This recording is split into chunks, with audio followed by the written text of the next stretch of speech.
Hey everyone, just a reminder to subscribe.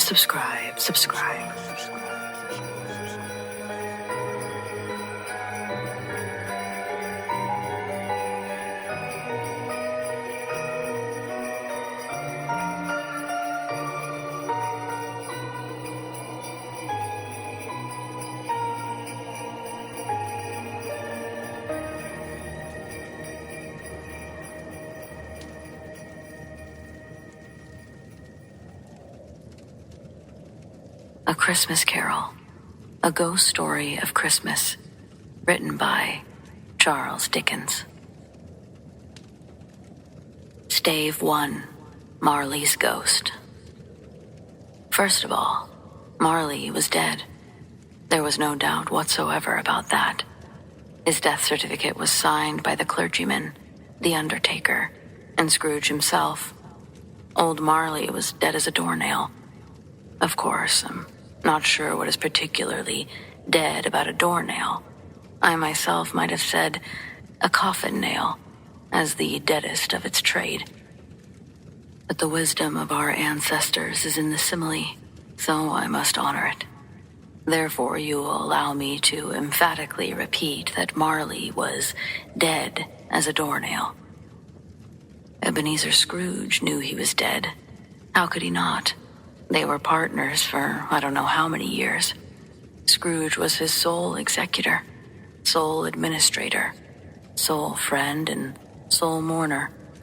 Yet even he was not that upset about the man's passing, nor did he lose a day of business over the funeral, which brings me back to my original point. There is no doubt that Marley was dead. This must be understood, or nothing wonderful can come of the story that you're about to hear. If we had not been fully convinced that Hamlet's father died before the play began, there would be nothing remarkable about his late-night stroll. Ebenezer never removed Marley's name from the business sign either. Years later, it still sat above the warehouse door. The firm was known as Scrooge and Marley, though sometimes new people would call Ebenezer by Marley's name. It was all the same to him, though. He would answer to both. He was also a tight-fisted man when it came to work, a selfish, greedy old sinner, hard and sharp as flint, yet secret and solitary like an oyster. His cold demeanor nipped his pointed nose, shriveled his cheeks, stiffened his gait, reddened his eyes, blued his thin lips, and grated his shrewd voice. He carried his own, lowered the temperature, causing a sheen of frost to cover his head, eyebrows, and chin. He let his office freeze during the winter and didn't thaw at a single degrees at Christmas. The temperature had little effect on Scrooge. No heat could warm him, and no ice could chill him. No wind was more bitter, and no blizzard was more insistent. The foulest weather had only one advantage over him. It was often beautiful when it unleashed its fury, while Ebenezer was not. No one ever stopped him to inquire how he was. No beggars asked him for money. No children asked him for the time. Even the blind men's dogs would tug their owners out of the way when they saw him coming, and that's exactly how he liked it, edging his way along crowded paths, warning all of humanity to keep its distance. One late afternoon on Christmas Eve, Scrooge sat busy at his desk. The weather was cold, bleak, and foggy. Outside, he could hear people shivering as they passed by, beating their hands against their chests and stomping their feet in an attempt to get warm. It was only 3 o'clock, but it was already quite dark, and the neighboring offices lit their windows with candlelight. The fog poured in through every nook and cranny. It was so thick that it concealed the houses across the narrow lane, and the ominous way that obscured everything made it feel as if something big were brewing. The door to Scrooge's office was left open so that he could watch over his clerk who was copying letters in a dismal little room. Ebenezer had a very small fire, but the clerk's was only a single burning coal. If he attempted to add more, he was threatened with termination. So he huddled beneath his white comforter and tried to warm himself with a candle instead. "Merry Christmas, Uncle, and God save you," cried the cheerful voice of Scrooge's nephew. His sudden arrival had gone unnoticed until the moment he spoke. "Bah humbug," Scrooge replied. "Christmas? A humbug? I'm sure you don't mean that, Uncle." His nephew was flushed from his speedy walk through the fog, but his face was still handsome, and his eyes sparkled. "I do. Merry Christmas. What reason do you have to be merry? You're poor enough," Scrooge said. "Well, what right do you have to be so miserable, then? You're rich enough," the nephew returned cheerfully. Having no response, Ebenezer repeated, "Bah humbug," once more. "Don't be angry, Uncle." "What else would I be in a world filled with such fools? Merry Christmas. What does Christmas mean to you except a time to pay bills without money? A time to find yourself a year older but not an hour richer? If I had my way, every idiot spouting Merry Christmas would be boiled in his own pudding, buried with a stake of holly through his heart." Scrooge sputtered indignantly. "Uncle!" his nephew cried. "Nephew," Scrooge returned sternly. "Celebrate Christmas your own way, and let me celebrate it mine." "Celebrate it," the nephew repeated. "But you don't celebrate it." "Let me ignore it, then. What good has it ever done you?" Scrooge replied. "I dare say there are many things that I might classify as good, even though they did not come with a profit. Christmas among them. It is a forgiving, charitable time. The only time all year long when people open their closed hearts and think of the less fortunate as fellow passengers, instead of foreign creatures. Therefore, Uncle, even though Christmas has never put a penny into my pocket, I believe it has done me good, and I say God bless it." The clerk involuntarily applauded, and, immediately aware of his mistake, began poking the fire, which quickly extinguished the frail flame. "Let me hear another sound out of you, and you'll be spending your holiday unemployed," Scrooge threatened the clerk before turning on his nephew and adding, "You're quite a powerful speaker, sir. It's a wonder you don't go into politics." "Don't be angry, Uncle. Come eat with us tomorrow." "Oh, I'll come see you all right. See you in hell," Scrooge answered. "But why?" his nephew cried. "Why did you get married?" Scrooge shot back. "Because I fell in love." "Because you fell in love," Scrooge growled as if it were the one thing more ridiculous than Christmas. "Good afternoon." "No, Uncle. You never visited before my wedding, so why use it as an excuse now?" "I said good afternoon," Scrooge repeated. "I want nothing from you. I ask nothing of you. Why can't we just be friends?" the nephew pleaded. "Good afternoon." "I'm truly sorry that you feel that way.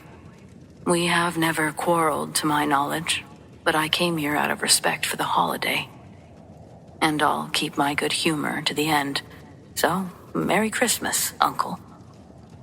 "Good afternoon." "And a Happy New Year," his nephew exclaimed. "Good afternoon," Scrooge yelled for a final time. His nephew left his office without an angry word, but paused at the exit to greet the clerk, who, though very cold, was still warmer than Ebenezer, as he politely returned the sentiments. "There's another one. My clerk gets 15 shillings a week to care for his wife and family, yet he talks about a Merry Christmas," Scrooge muttered. As the nephew departed, 2 clean-cut, portly gentlemen arrived. They carried books and papers with them and removed their hats before bowing to Ebenezer. Reading from his list, one of the gentlemen said, "Scrooge and Marley's, I believe. Do I have the pleasure of addressing Mr. Scrooge or Mr. Marley?" "Mr. Marley died 7 years ago on this very night," Scrooge replied.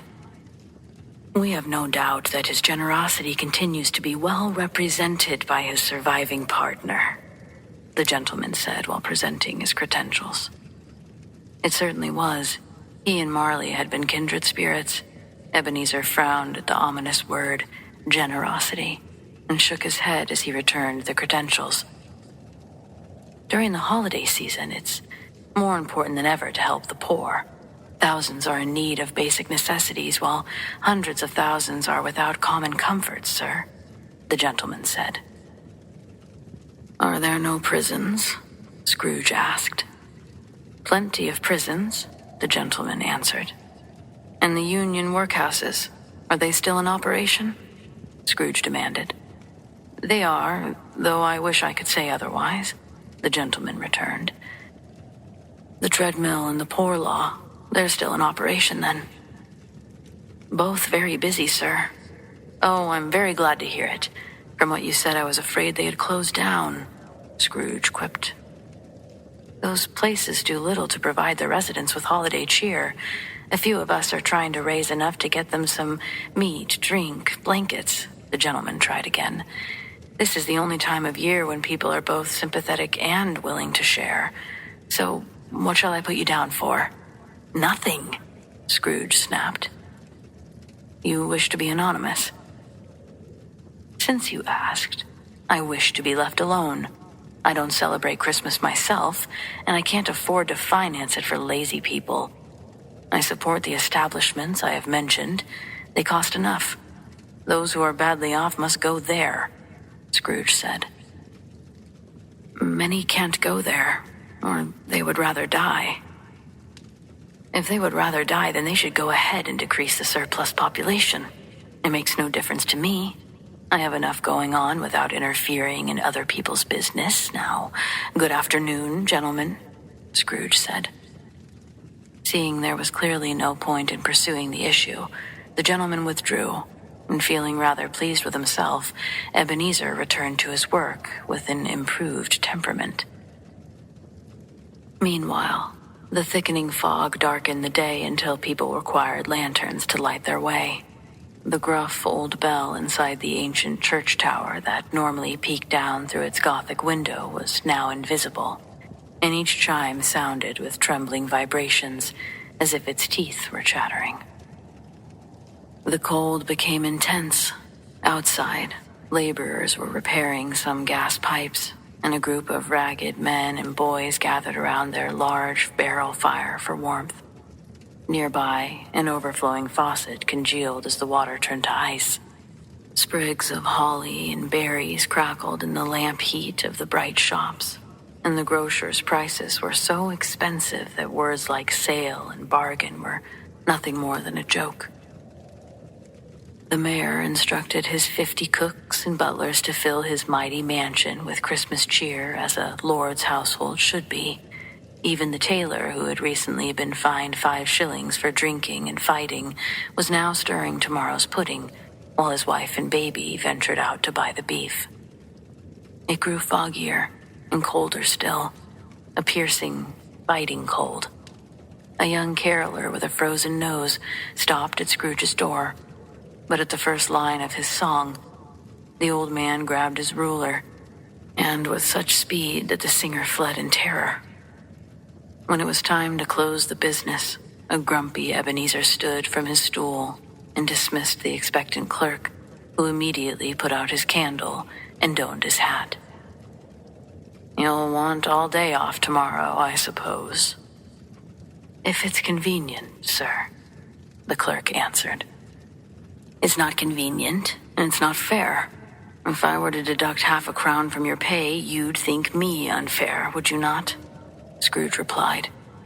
The clerk smiled faintly. Yet you don't think it's unfair for me to have to pay a day's wages for no work, Scrooge grumbled. But it's only once a year, the clerk observed. A poor excuse for picking a man's pocket every December 25th, Scrooge exclaimed, as he buttoned his big coat up to his chin. I suppose you must have the whole day, but be here even earlier the following morning. The clerk promised he would, and Ebenezer departed with a growl. The office was quickly closed, and the clerk, who could not afford a big coat, left with his long comforter dangling below his waist. In honor of Christmas Eve, he went down a slide on Cornhill 20 times behind a line of boys, and then ran home to Camden Town for a game of blind man's bluff. Scrooge took his dismal meal into his usual dreary tavern, and after reading all of the newspapers and balancing his bank book, he went home. His residence, which sat lost in a cramped row of buildings where one couldn't help but feel it didn't belong, was once owned by Marley, and Ebenezer was currently the only one living there, though other rooms were being rented out as offices. The fog and the frost hung over the old property's black gate as if the weather itself sat in mournful meditation, and the yard was so dark that he had to feel his way to the door. There was nothing particularly special about the door's knocker, except for the fact that it was very large. Scrooge had seen it every day for the entirety of his residence in that place, and he had the least imagination of all the men in London. It should also be known that he had not spared a single thought toward Marley since mentioning him earlier that afternoon. Now, let any man explain how it is possible that, upon placing his key in the lock, he suddenly saw his deceased partner in place of the knocker. A dim light illuminated the face. It was not concealed in darkness like everything else around him, nor was it angry or ferocious. The ghostly figure looked at Scrooge with its glasses pushed high atop its forehead, exactly as Marley used to. Its hair seemed to move as if being stirred by hot air, and though its eyes were wide open, they remained perfectly motionless. That and the figure's livid color made it terrible to behold. As Ebenezer stared fixedly at the face, it suddenly turned back into a knocker. He was not only startled, he was also conscious of a terrible sensation that he'd felt. Still, he turned the key in its lock, walked inside, and lit a candle. He only paused for a moment's hesitation before looking cautiously behind the door and closing with a loud bang. He had half expected to discover Marley's pigtail sticking out of the back, but there were only screws that held the knocker in place. The slammed door echoed through the house like thunder. Every room above and every wine cask below seemed to have its own unique peal of echoes. Scrooge was not a man to be frightened by such trivialities. He simply locked the door and slowly made his way upstairs, trimming his candle as he went. The stairs were wide enough to easily drive a coach up, which may be the reason he thought he saw a hearse ascending before him. It was dark enough that half a dozen gas lamps wouldn't have been enough to light the entryway. He continued up the steps, not caring about the apparition. Darkness is cheap, and he liked it. But before he shut the heavy door to his chambers, he walked through his rooms to confirm he was definitely alone. All proved to be as it should. No one hid behind the furniture. A small fire was lit, and the gruel for his head cold sat above the stove. Nobody hid in the closets or wore the suspicious nightgown hanging against the wall, so Scrooge double-locked himself inside. Now, feeling safe from any surprises, he changed into his nightclothes before eating his gruel by the small fire. He would have nothing larger on such a bitter night. He was forced to sit close, brooding over the flames, to extract the slightest warmth from such little fuel. The old fireplace was built by a Dutch merchant long ago and paved with quaint tiles designed to illustrate Bible scriptures. It featured the story of Cain and Abel, the Pharaoh's daughters, the Queen of Sheba, angelic messengers, Abraham, Belshazzar, the apostles setting off to sea, and hundreds more that could have distracted Scrooge's mind. Yet, had the tiles been painted with his thoughts, Marley's face would have been featured on each one. Humbug," he exclaimed, pacing the length of the room. After several passes, he sat down again and threw his head back in the chair. His gaze happened to land upon a disused bell that used to communicate with the room on the top floor. With great astonishment and a strange, inexplicable dread, he saw the bell begin to swing. At first, it moved so softly that it barely made a sound, but soon it rang loudly, along with every other bell in the house. It only lasted for a minute or so, and it seemed like an hour before they all stopped at the same instant. The ringing was followed by a deep, clanking noise down below. It sounded as if someone were dragging a heavy chain over the casks in the wine cellar. Ebenezer then recalled hearing that ghosts were often described as dragging chains. The cellar door flew open with a loud boom, and the noise grew much louder on the floors below. Then it came up the stairs and straight towards his door. "It's still a humbug. I won't believe it," Scrooge insisted, though his color paled when the specter passed through the heavy door and into the room before his very eyes. The dying flames leapt up as though crying, "It's Marley's ghost," and then immediately fell again. Marley had the very same face and pigtail. He wore his usual waistcoat, tights, and boots, the ones with bristling tassels, but a long chain was wrapped around his torso and dragging behind him like a tail. It was made of cash boxes, keys, padlocks, ledgers, deeds, and heavy steel wallets. His body was transparent. When looking through his waistcoat, Ebenezer could see the 2 buttons on his coattails. He had often heard that Marley had no bowels, but he had never believed it until now. No, even now, he still couldn't believe it.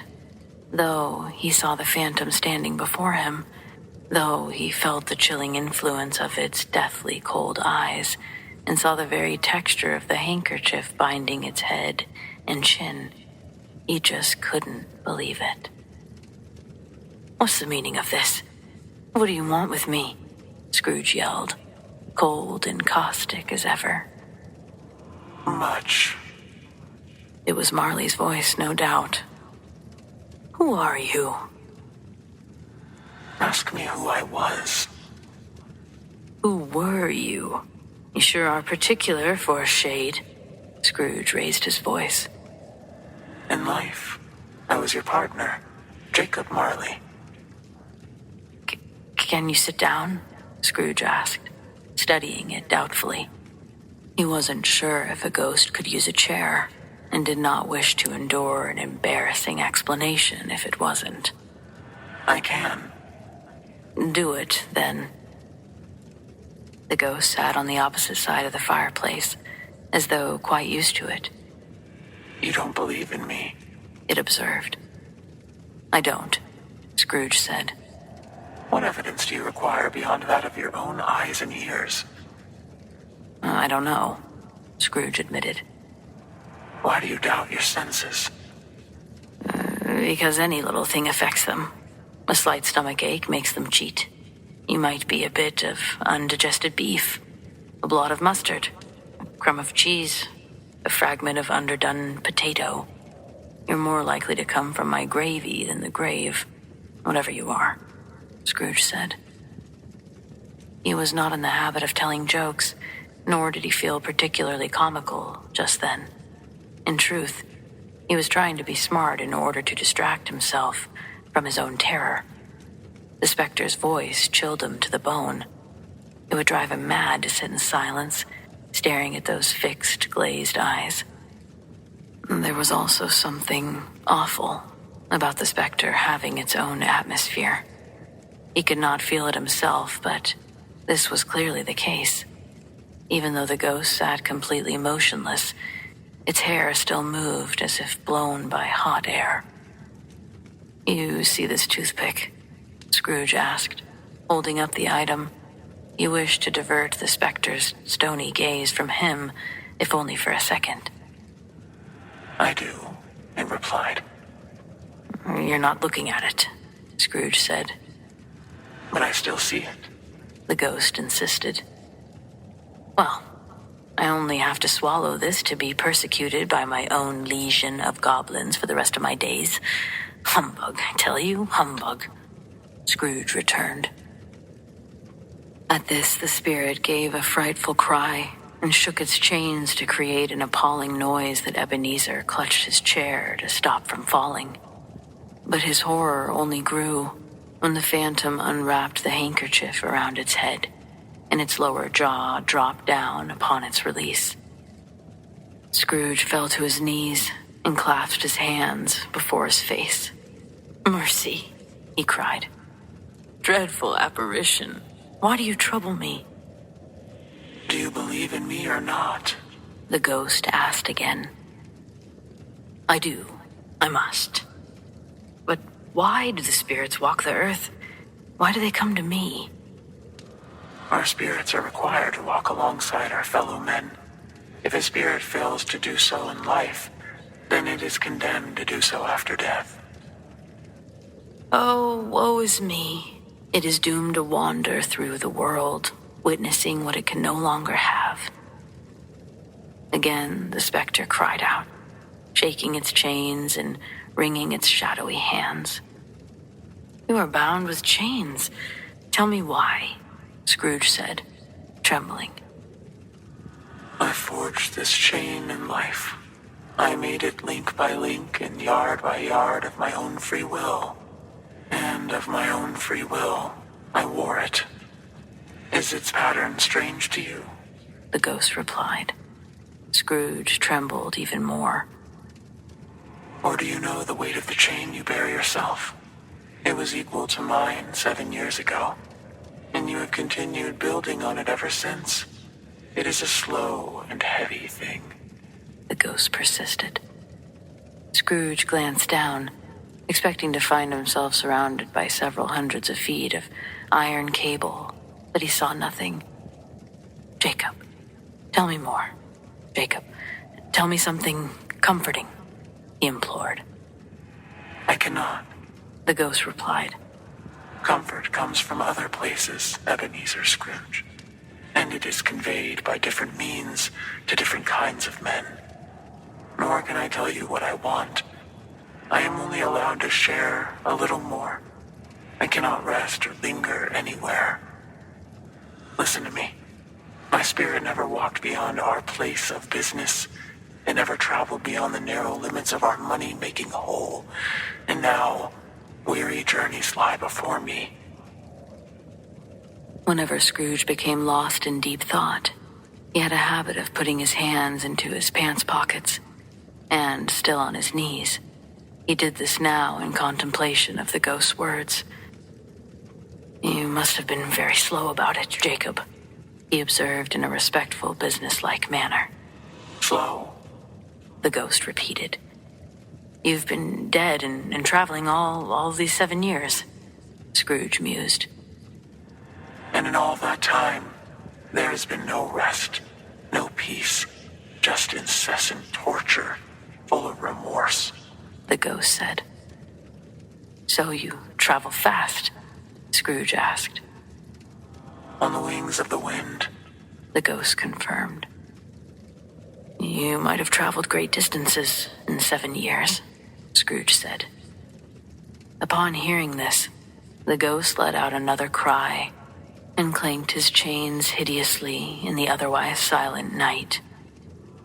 Oh, to be held captive, bound by double ironed chains, to not know how immortal creatures have labored incessantly for ages, because this earth must pass into eternity before developing the goodness of which it's capable.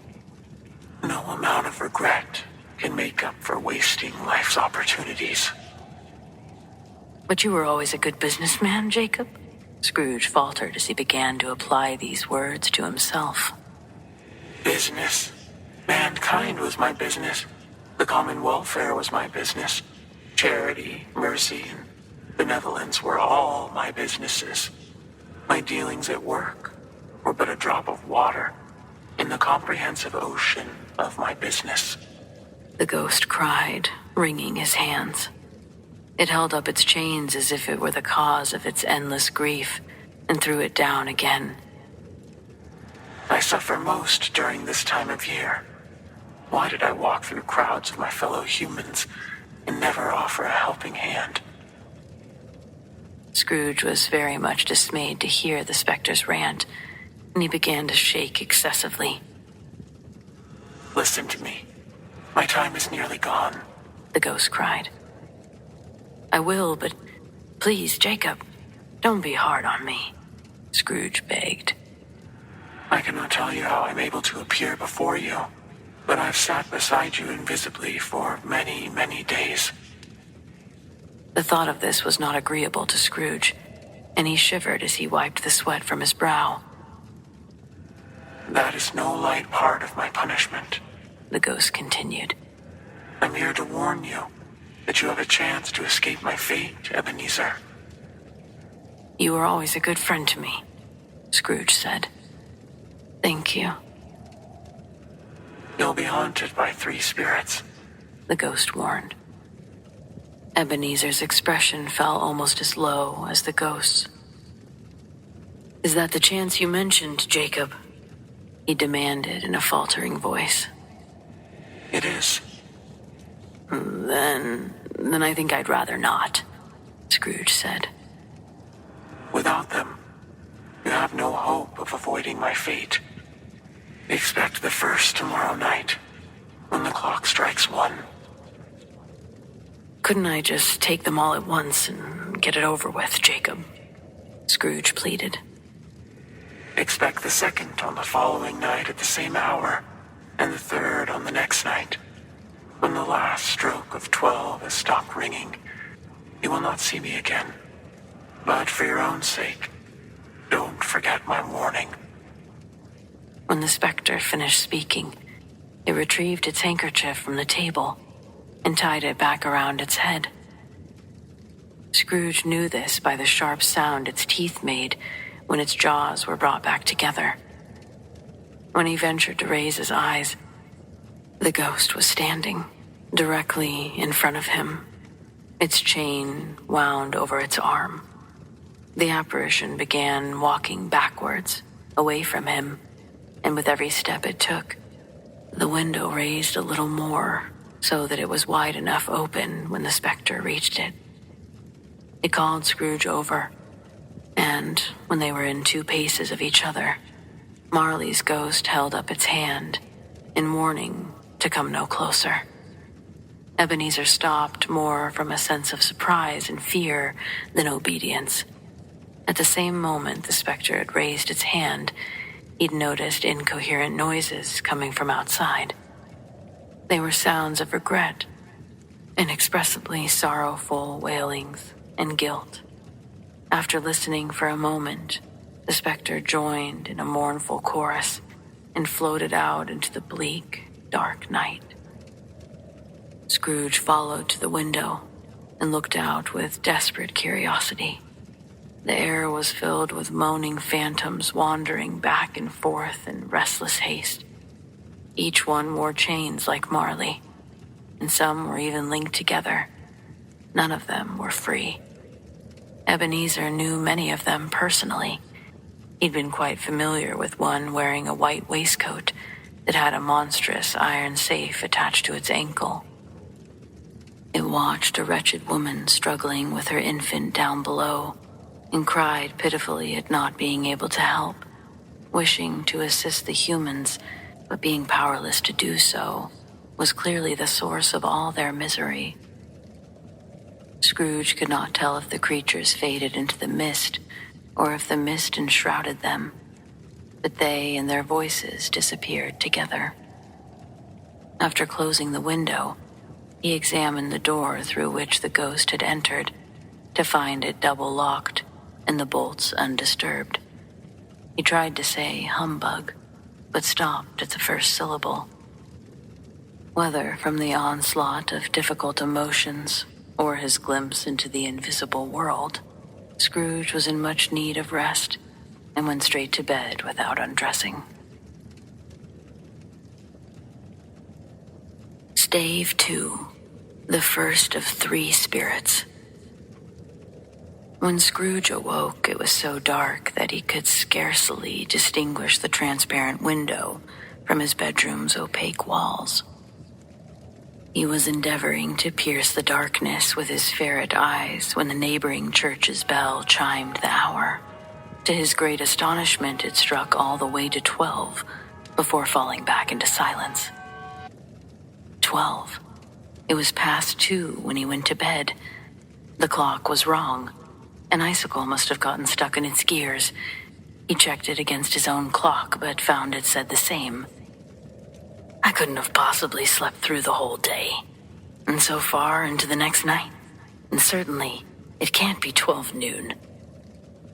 Alarmed at the very thought, he scrambled out of bed and groped his way to the window. Even after rubbing the frost off of his sleeve, he could see very little, but the silent night was still very foggy and extremely cold. And if the night had in fact taken over the day, people surely would have been running about in great panic. This realization was a great relief, since Scrooge could not estimate when the spirits would arrive, without days to count by.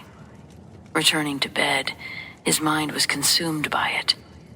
But the more he thought about it, the more it confused him, and the more he tried not to think, the more he inevitably thought. Marley's ghost bothered him very much. Every time he convinced himself that it was all a dream, his mind started over to rework the problem from the beginning.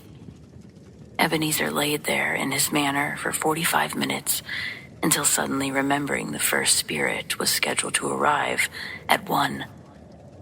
He resolved to stay awake until the hour passed, and considering he could not go to sleep any more than he could go to heaven, this was perhaps the wisest option. The remaining 15 minutes passed very slowly. More than once he thought he'd dozed off and missed the clock, but finally the hour struck. The hour itself, Scrooge exclaimed triumphantly. The bell's chime was deep, dull, and hollow. A bright flash of light instantly illuminated the room, and his bed curtains were pulled open by hand. Startled, Ebenezer began to rise, but found himself face to face with an unearthly visitor. It was a strange, childlike figure, holding a branch of fresh green holly. Its white hair hung around its neck and down its back, yet there was not a wrinkle on its face. Its arms and hands were long and muscular, as if possessing extraordinary strength, and its delicately formed feet were bare. It wore a white tunic, trimmed with summer flowers, and a beautiful, lustrous belt around its waist. The crown on its head emitted a bright, clear jet of light, which made all of this visible, and the spirit held a cap under its arm, which served to extinguish the light when necessary. Even this, however, was not its strangest quality. As different parts of its belt sparkled, the figure's appearance fluctuated.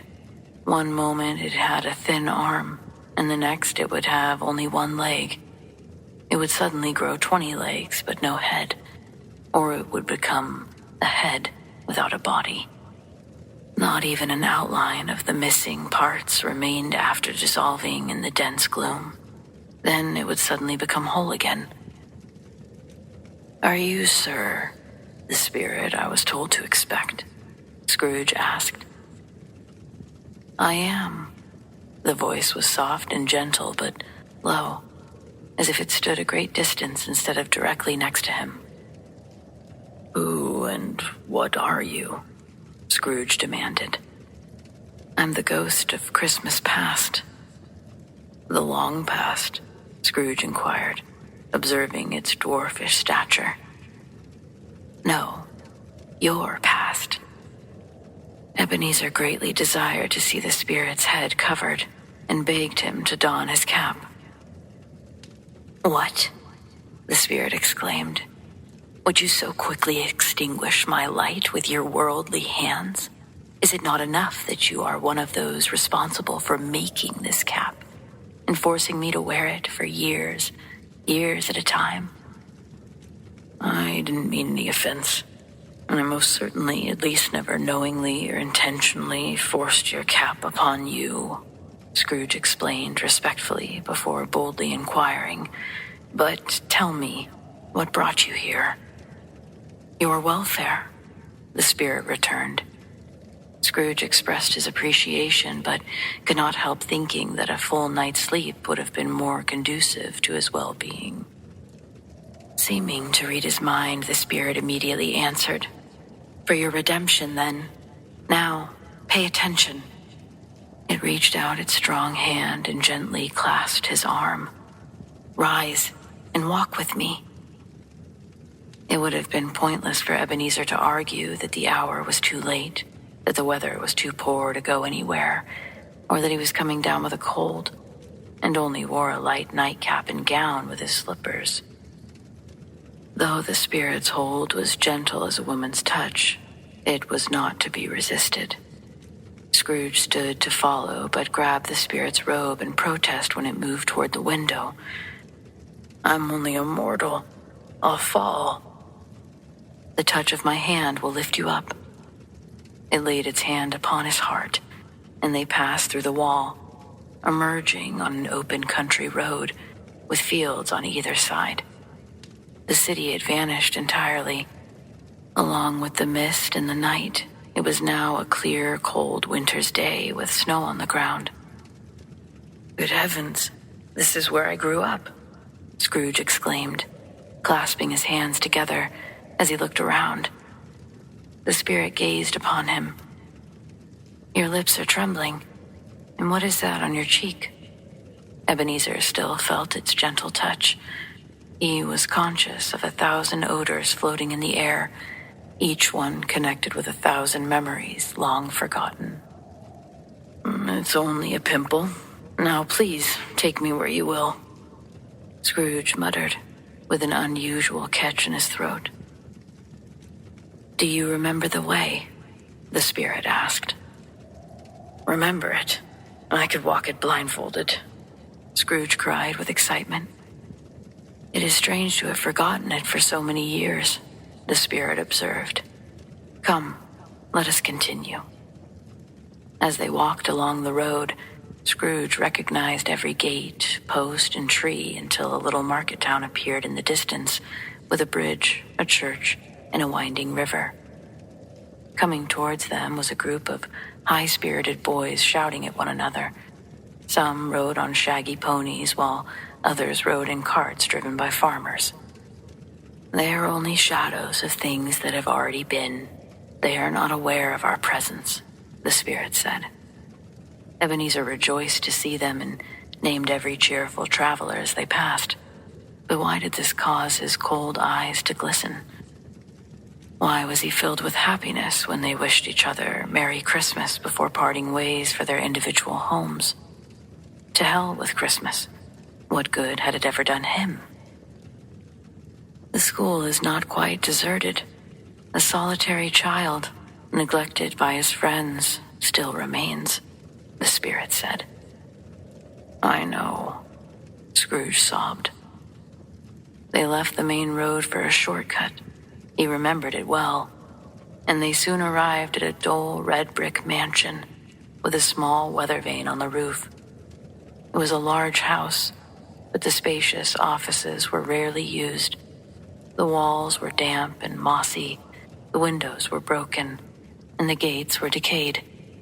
Chickens clucked and strutted in the stables, and the sheds were overrun with grass. Inside there was an earthly smell in the air, and each of the many rooms were cold and poorly furnished.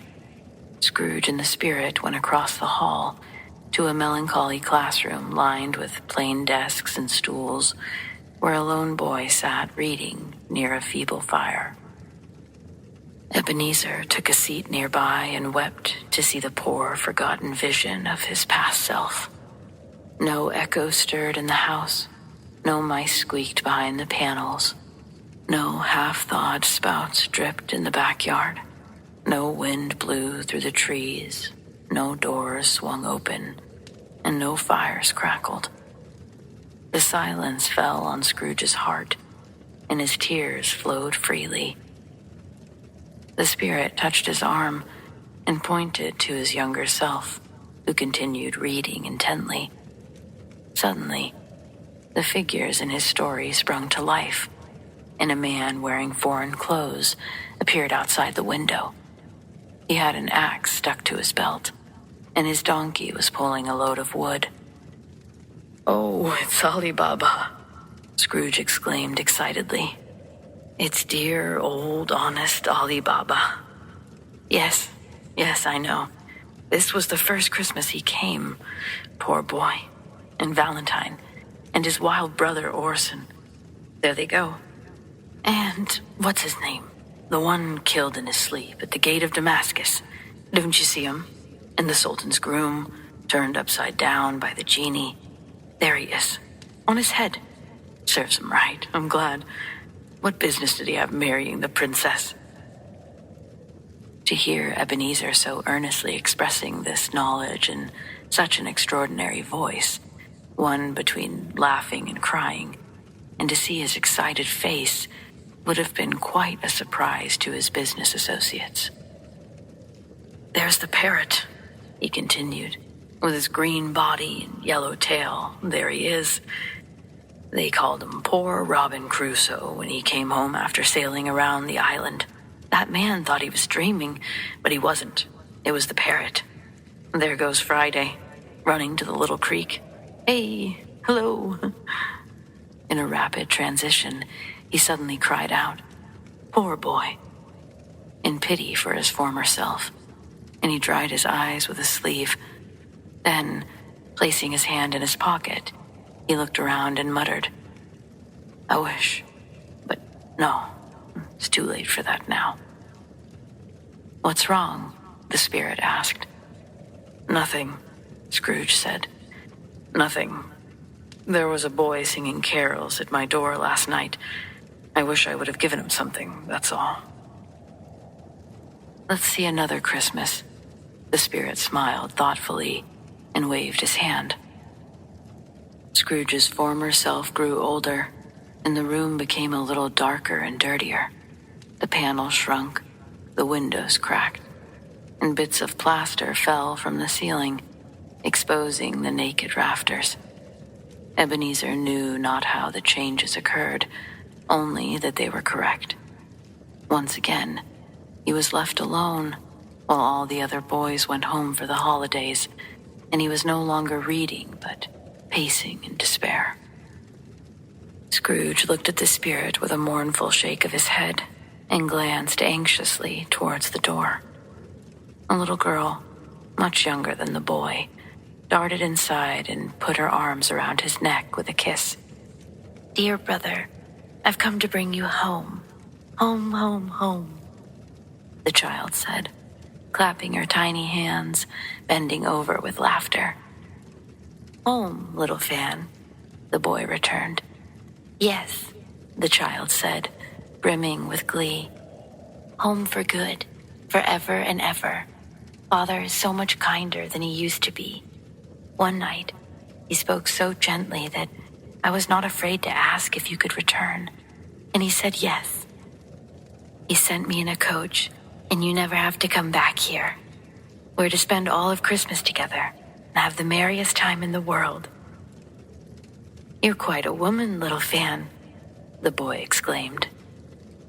She clapped and laughed while trying to touch his head, but she was too short. Laughing again, she stood on her tippy toes to embrace him and began dragging him eagerly towards the door.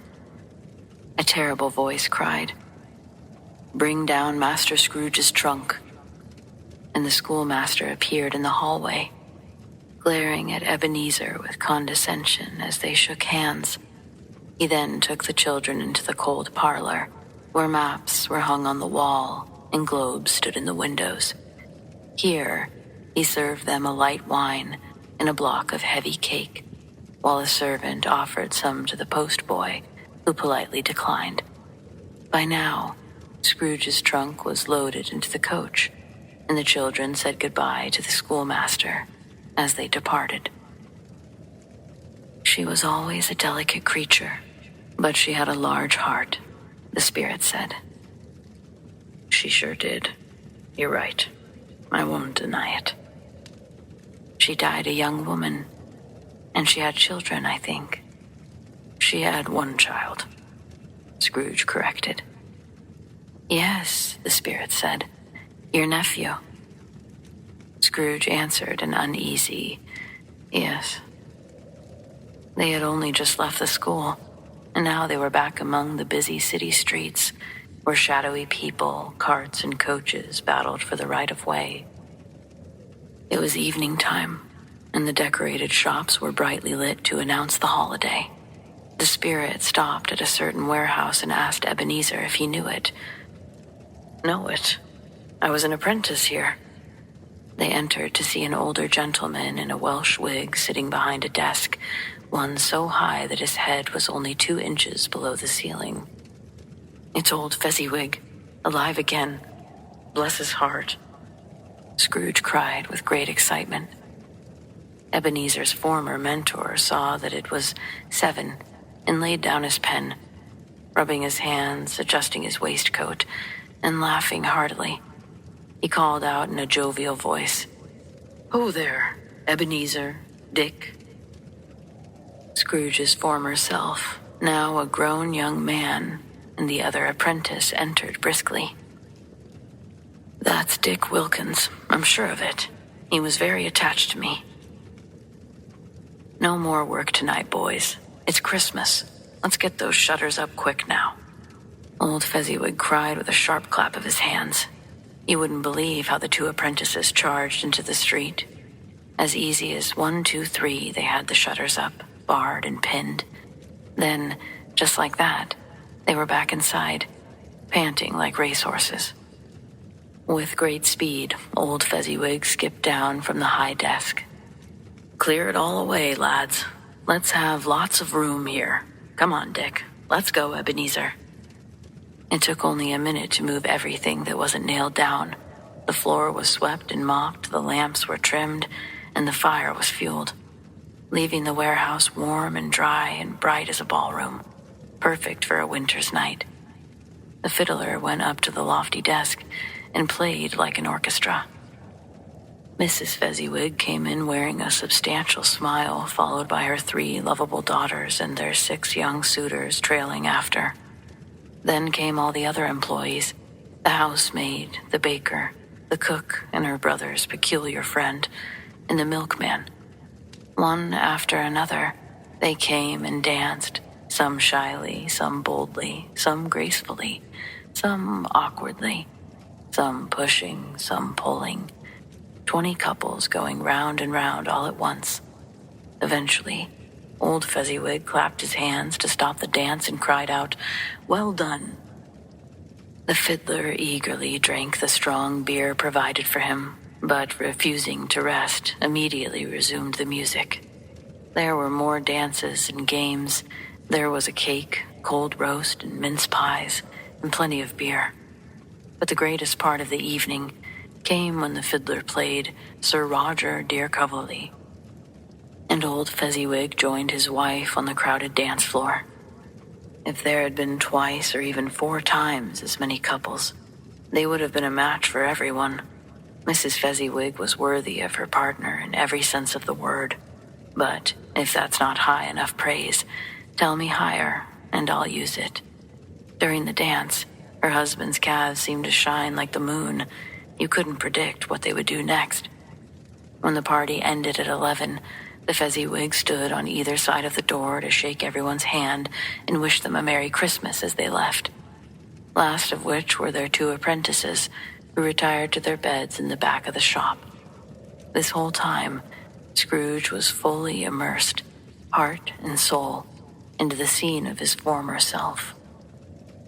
He had enjoyed everything, but then became strangely agitated. It was not until all of the bright faces turned away that he remembered the spirit and realized it was watching him, the light upon his head burning very clear. "It takes so little to make these silly folks happy," it said. "Little," Scrooge echoed. The spirit gestured for him to listen as the two apprentices sang their praises for Fezziwig. "Why? Am I wrong? He only spent 3 or 4 pounds. Is that enough to deserve such admiration?" "It's not about that." Scrooge spoke without thinking, angered by the remark. "He had the power to make us happy or unhappy, to make our workload light or heavy. His power was in words and books, in things so small and insignificant that they're impossible to count. The pleasure he gave us was as great as if it cost a fortune." He felt the spirit's glance and stopped. "What's wrong?" the spirit asked. "Nothing in particular," Scrooge replied. "I think it's something," it insisted. "No, I would just like to say a few words to my own clerk, that's all," Scrooge said. His former self turned down the lamps. Then Ebenezer and the spirit were once again, side by side, in the air. "Quick, my time grows short," the spirit observed. This was not addressed to anyone in particular, but it produced an immediate effect. Once again, Scrooge saw himself, this time as a man in the prime of his life. His face had not yet developed the harsh and rigid lines of the later years, but it had begun showing signs of greed and selfishness. There was an eager, restless look in his eye which showed the passion that had taken root. He sat beside a fair-haired girl in a morning dress, and her tear-filled eyes sparkled in the spirit's light. "It hardly matters to you," she said softly. "Another idol has replaced me in your eyes. If it can bring you cheer, comfort, as I would have tried to do, then I have no reason to grieve." "What idol has replaced you?" he returned. "A golden one." "This is the way our world works. It's cruel to the poor, yet condemns those who seek to better themselves," he exclaimed. "You fear the world too much," she answered gently. "You have set all of your hope on being too rich for it to hurt you, but I have watched you discard your noble aspirations one by one until only greed is left, have I not?" "So what if I've grown wiser? I haven't changed towards you," he retorted. She shook her head. "Have I? Our promise is an old one, from when we were both content to improve our fortune the right way. You were another man then, but now you've changed." "I was a boy," he said impatiently. "Your feelings are no longer the same. Mine are. When we were one heart, our future promised happiness, but now it's fraught with misery. I will not say how often, how keenly I've thought of this. It is enough that I have thought of it, and I release you." "Have I asked you to release me?" "Not in words, no." "In what then?" "Your changed nature. Everything that made my love valuable to you is gone. Tell me, if we had only just met, would you try to win me now? A poor girl without a dowry? No, of course not." Her expression was soft but steady as she spoke. In spite of himself, he seemed to agree with her logic, but struggled to say, "You clearly don't think so." "Heaven knows I would gladly think otherwise if I could. If you were free today, tomorrow, or yesterday, I do not believe that you would choose a poor girl. You who weigh everything by gain, or if you did, you would soon be filled with regret. I know it, and I release you with a full heart, for the love of the man you once were." He was about to speak, but she turned away from him and continued. "This may cause you pain for a brief time.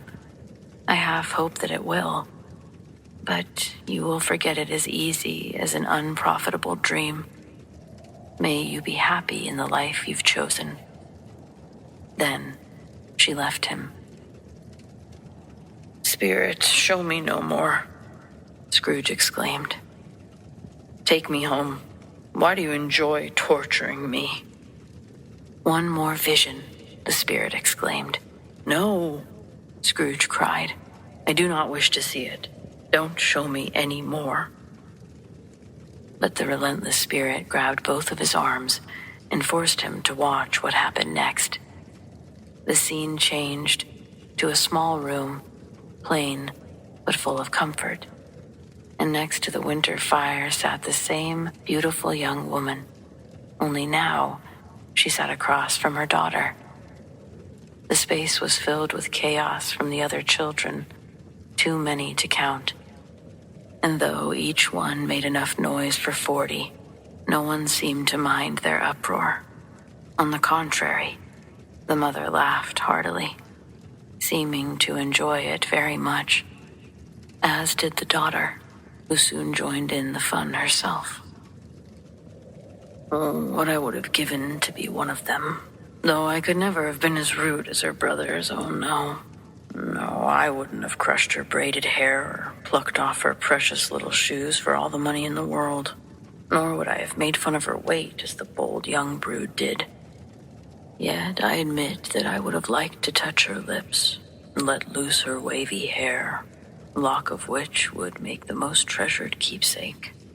In short, I would have liked to have the freedom of a child while being man enough to know its value."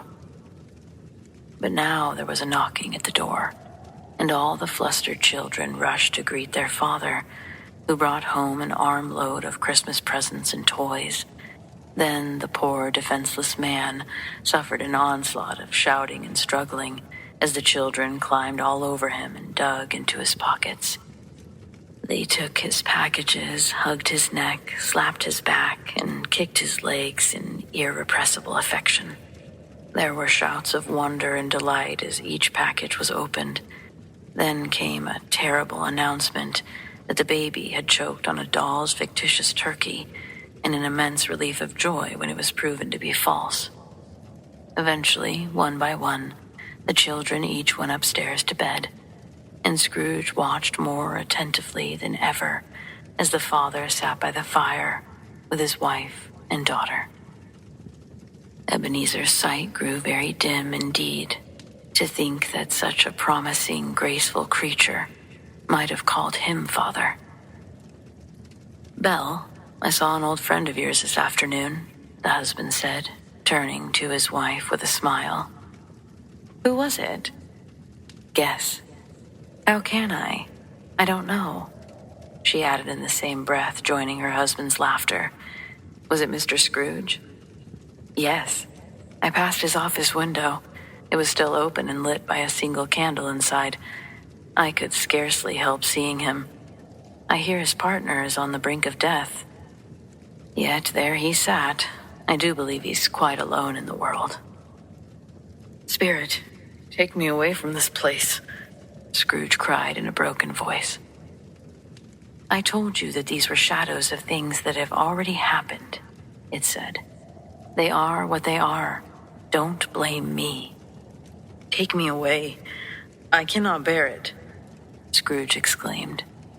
He turned toward the spirit and saw that its face was now made from fragments of all the other faces it had shown him. "Leave me. Take me back. Haunt me no longer." Scrooge cried again and began to wrestle with the spirit. In the struggle, if it can be called that, for the spirit showed no visible signs of being troubled by its adversary, Scrooge noticed that its light was burning high and bright. Dimly connecting that with its influence over him, he suddenly seized the extinguisher cap and pressed it down upon its head. The spirit dropped beneath it so that the cap covered its whole form. But no matter how firmly Ebenezer continued to press, he could not hide the flood of light pouring out from under it. Then he suddenly became aware that they were back in his own bedroom, exhausted, and overcome by an irresistible drowsiness. He gave the cap a parting squeeze and barely had time to get in bed before sinking into a heavy sleep. Stave 3, the second of the 3 spirits.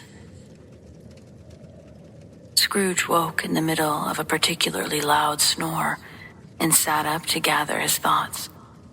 He had no way of knowing the bell was about to strike 1, but he instinctively felt that he had regained consciousness just in time for the second spirit's arrival.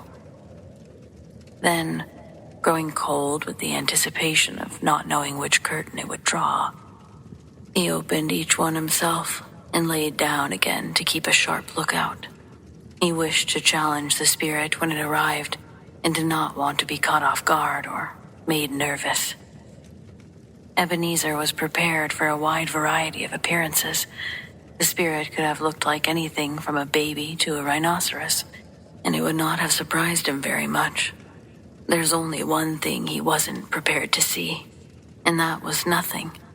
So consequently, when the bell struck the hour and no shape appeared, he began to tremble violently. 5, 10, 15 minutes passed, yet nothing came. All this time, he lay in his bed with a bright light streaming across its center. It had appeared when the clock struck 1, and because it was only light, it was more frightening than a dozen ghosts. He had no way of knowing what it meant.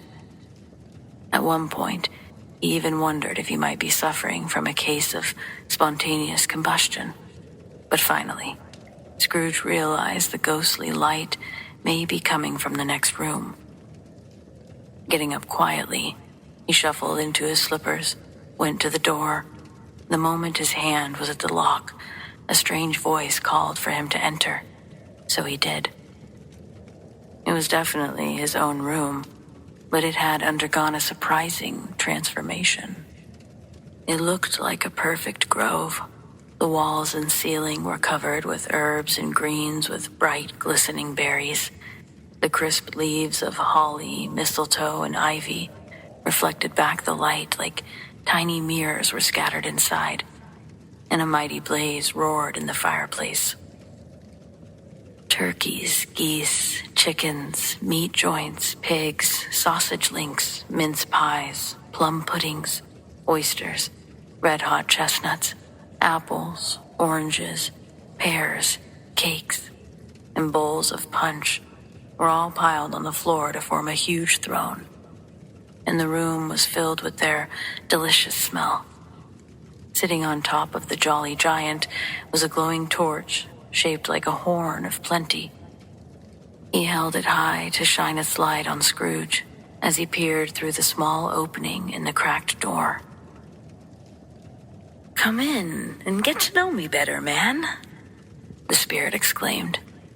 Ebenezer entered timidly with his head hung and no sign of his previously abrasive demeanor. Though the spirit's eyes were clear and kind, he did not like to meet them. "Look at me. I'm the ghost of Christmas present," it said. Scrooge did so with reverence.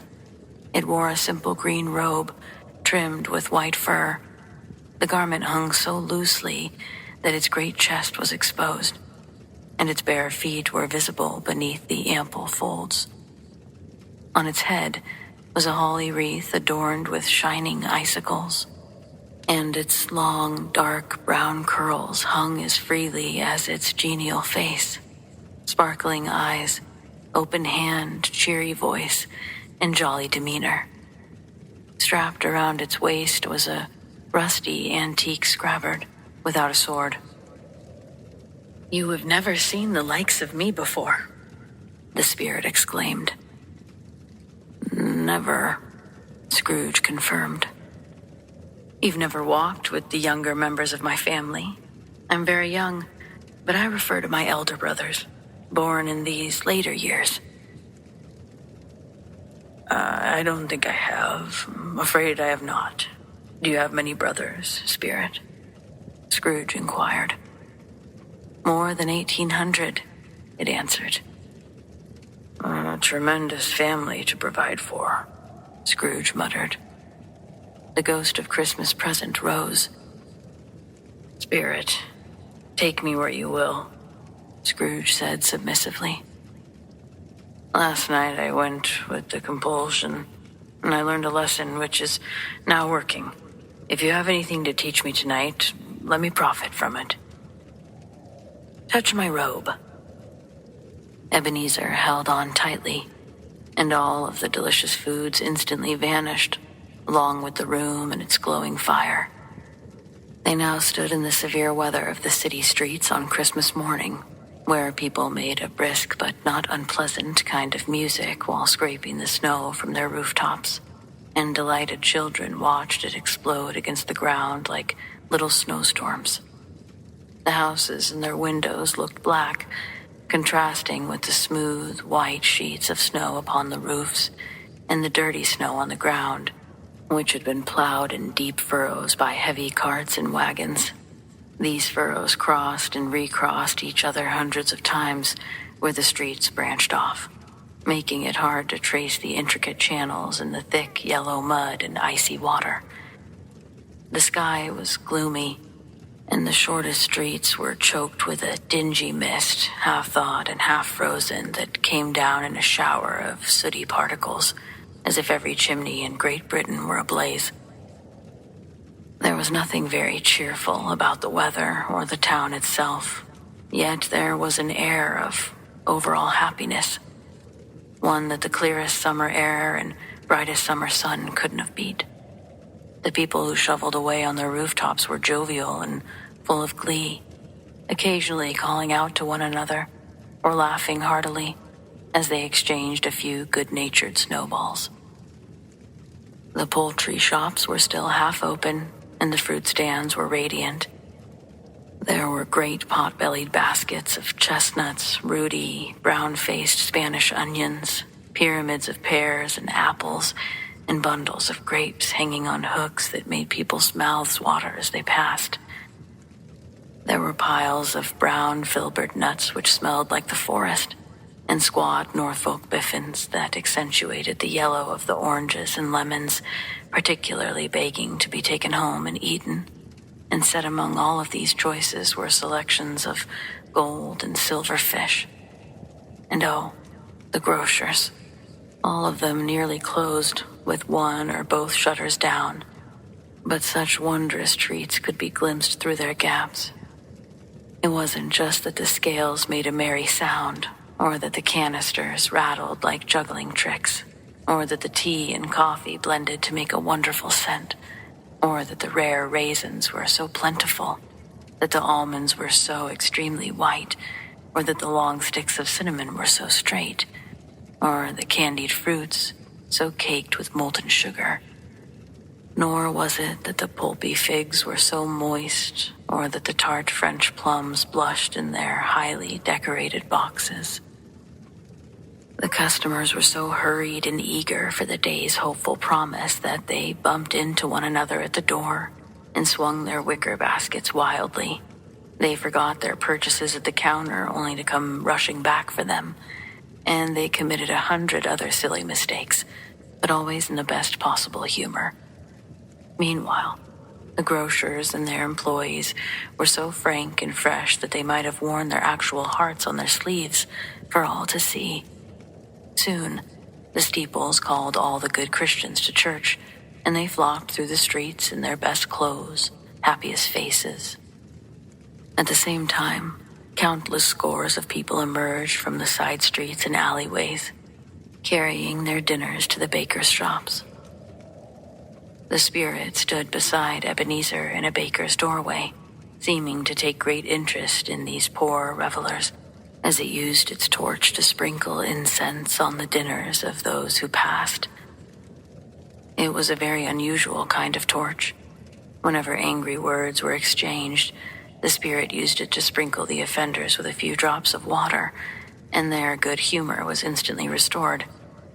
In time, the bells stopped and the bakers closed, yet people continued bringing forth their dinners to cook in the thawed, wet spot above each baker's oven. Is there a strange flavor in what you sprinkle from your torch?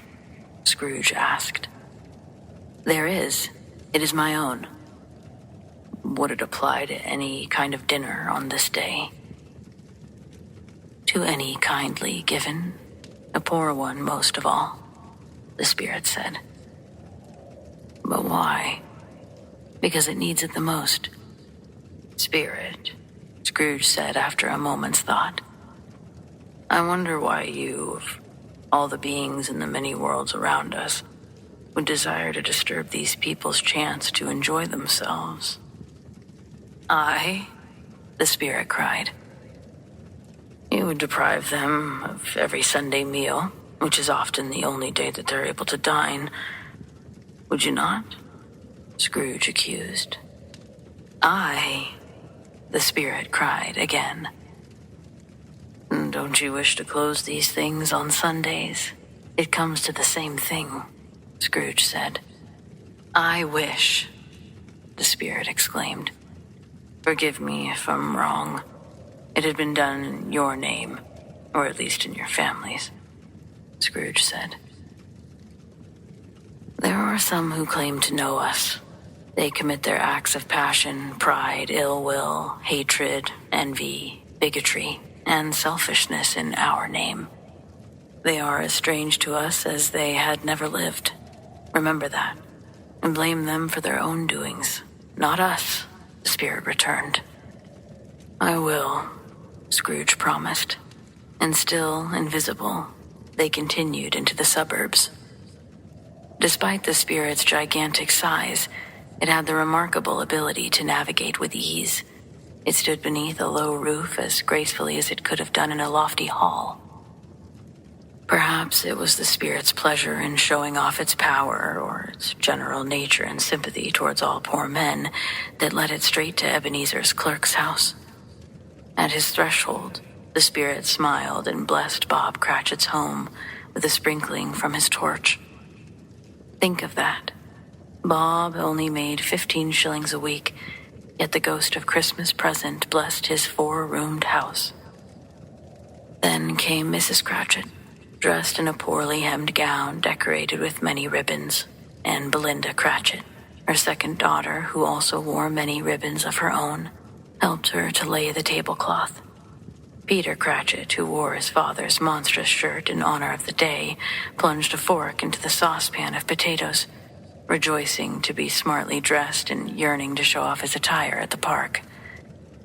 The 2 smaller Cratchits, a boy and a girl, ran inside, screaming about how they smelled the goose outside the baker's shop and knew that it would be their own. Basking in luxurious thoughts of sage and onion, they danced around the table, praising Peter while he blew on the fire until the potatoes were ready to peel. What's taking your precious father and Tiny Tim so long? And Martha's over a half an hour later than she was last Christmas, Miss Cratchit said. Here's Martha, Mother. A young girl appeared as she spoke. Hooray! We're having such a delicious goose, Martha, the 2 younger Cratchits cried. Why, bless your heart, my dear, you're so late, Miss Cratchit said, kissing her a dozen times before taking her shawl and bonnet. We had to finish up a great deal of work last night and couldn't leave until this morning, the girl replied. Well, never mind. All that matters is that you're here, Miss Cratchit said. Now, my dear, have a seat by the fire and get yourself warm. Lord bless you. No, Father is coming. Hide, Martha, hide, the 2 younger Cratchits cried. They had a way of seeming to be everywhere at once. Martha hid herself, and Bob came in with at least 3 feet of comforter hanging down before him. His threadbare clothes were cleaned and brushed to look seasonal, and Tiny Tim rode atop his shoulders. The poor child bore a little crutch, and his limbs were supported by an iron flame. Where's our Martha? Bob cried, looking around. Not coming, Mrs. Cratchit said. Not coming? Bob repeated with a sudden drop in his enthusiasm. He had been Tim's horse all the way from church and was now flustered. Not coming on Christmas Day. Martha didn't like to see him disappointed just for a silly joke, so she came out of the closet and ran into his arms. Meanwhile, the two youngest Cratchits took Tiny Tim into the wash house to smell the pudding cook. "And how did the little Tim behave?" Mrs. Cratchit asked, once Bob finished hugging his daughter to his heart's content. "As good as gold and better. He gets thoughtful sitting by himself too much. And he thinks the strangest things you ever heard. Coming home, he said that he hoped people saw him in church because he's a cripple, and they might find it pleasant to remember who made lame beggars walk and blind men see." Bob's voice trembled as he spoke, and it trembled even more when he said that Tiny Tim was growing strong and hardy. The boy's little crutch was heard clacking against the floor, and his siblings escorted him to the stool by the fire before another word was said. Bob, rolling up his sleeves as if they could get even shabbier, combined a hot mixture into a jug with gin and lemons, and then he stirred it around and round before putting it on the fire to simmer. Peter and the two young Cratchits went to fetch the goose and soon returned in high spirits. Such a celebration ensued that you might have thought that a goose was to be the rarest of all birds, and in that house, that was not far from the truth. Mrs. Cratchit made the gravy hissing hot. Peter mashed the potatoes with incredible vigor. Belinda sweetened the applesauce. Martha dusted the hot plates, and Bob sat Tiny Tim at the table beside him. Meanwhile, the two youngest Cratchits sat out everyone's chairs before taking their own seats and cramming spoons into their mouth to keep them from shrieking before they were served. Finally, everyone's plates were fixed, and grace was said, which was followed by a breathless pause as Mrs. Cratchit prepared to plunge the carving knife into the goose. When she did, a gush of stuffing spilled out, and there was a collective murmur of delight. Even Tiny Tim, excited by his younger siblings, beat the handle of his knife against the table and feebly cried, "Hooray!" "I don't think there's ever been such a goose cooked," Bob proclaimed. Its tenderness, flavor, size, and cheapness were admired by all. With the addition of applesauce and mashed potatoes, it was a sufficient meal for the whole family. Noting a single small bone left on the dish, Mrs. Cratchit exclaimed, "At last, they couldn't finish it." Yet everyone had eaten enough, and the youngest Cratchits in particular were stuffed full of sage and onion. However, Belinda now disturbed new plates while Mrs. Cratchit, too nervous to bring a witness, went to fetch the pudding alone. The family speculated all sorts of horrors while she was gone. What if it wasn't finished? What if it breaks? What if someone climbed over the fence and stole it? The two youngest Cratchits became especially livid with the last thought. But then came a great deal of steam to let them know that the pudding was out of the copper. It smelled like a restaurant, a bakery, and a laundromat were all in business next door. That was the pudding. Mrs. Cratchit returned, flushed but smiling proudly.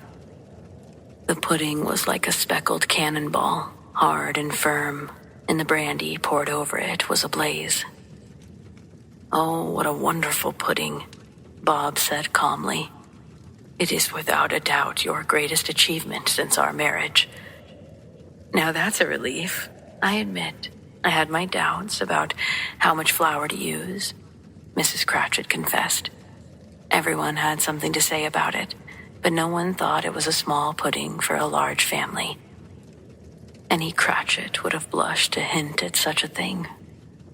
Finally, the dinner was done, the table was cleared, the hearth was swept, and the fire was built up. The mixture in the jug was tasted and considered perfect. Apples and oranges were put on the table, and a shovelful of chestnuts went on the fire. Then the whole family gathered around the hearth in a half circle, where their collection of glasses stood, 2 tumblers and a custard cup without a handle that held the hot stuff from the jug, as well as golden goblets. Bob served everyone with beaming looks, while the chestnuts sputtered and cracked noisily. And then he proposed a toast. "A Merry Christmas to all of us, my dears. God bless us." The family echoed his sentiments, after which Tiny Tim added, God bless us, everyone. He sat on his little stool very close to his father's side, and Bob held his withered little hand as if he dreaded the child might be taken away from him.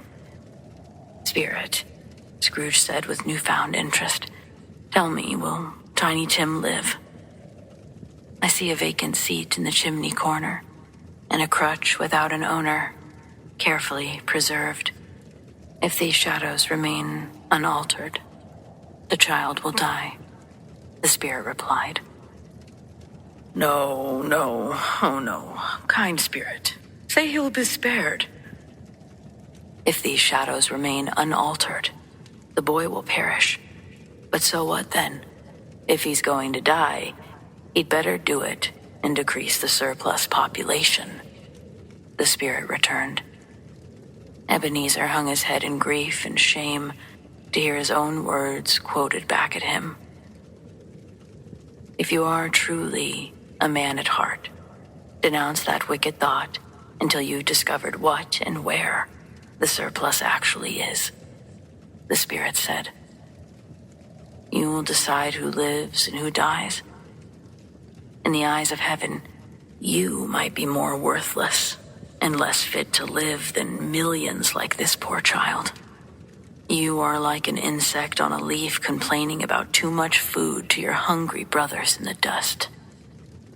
At the spirit's rebuke, Ebenezer trembled and cast his gaze to the floor, but raised it quickly at the mention of his name. "To Mr. Scrooge, the founder of the feast." Bob raised his glass in a second toast. "Founder of the feast indeed," Mrs. Cratchit cried, blushing. "I wish he were here. I'd give him a piece of my mind to feast on, and I'd hope he'd have a good appetite for it." "My dear, the children. It's Christmas Day," Bob urged.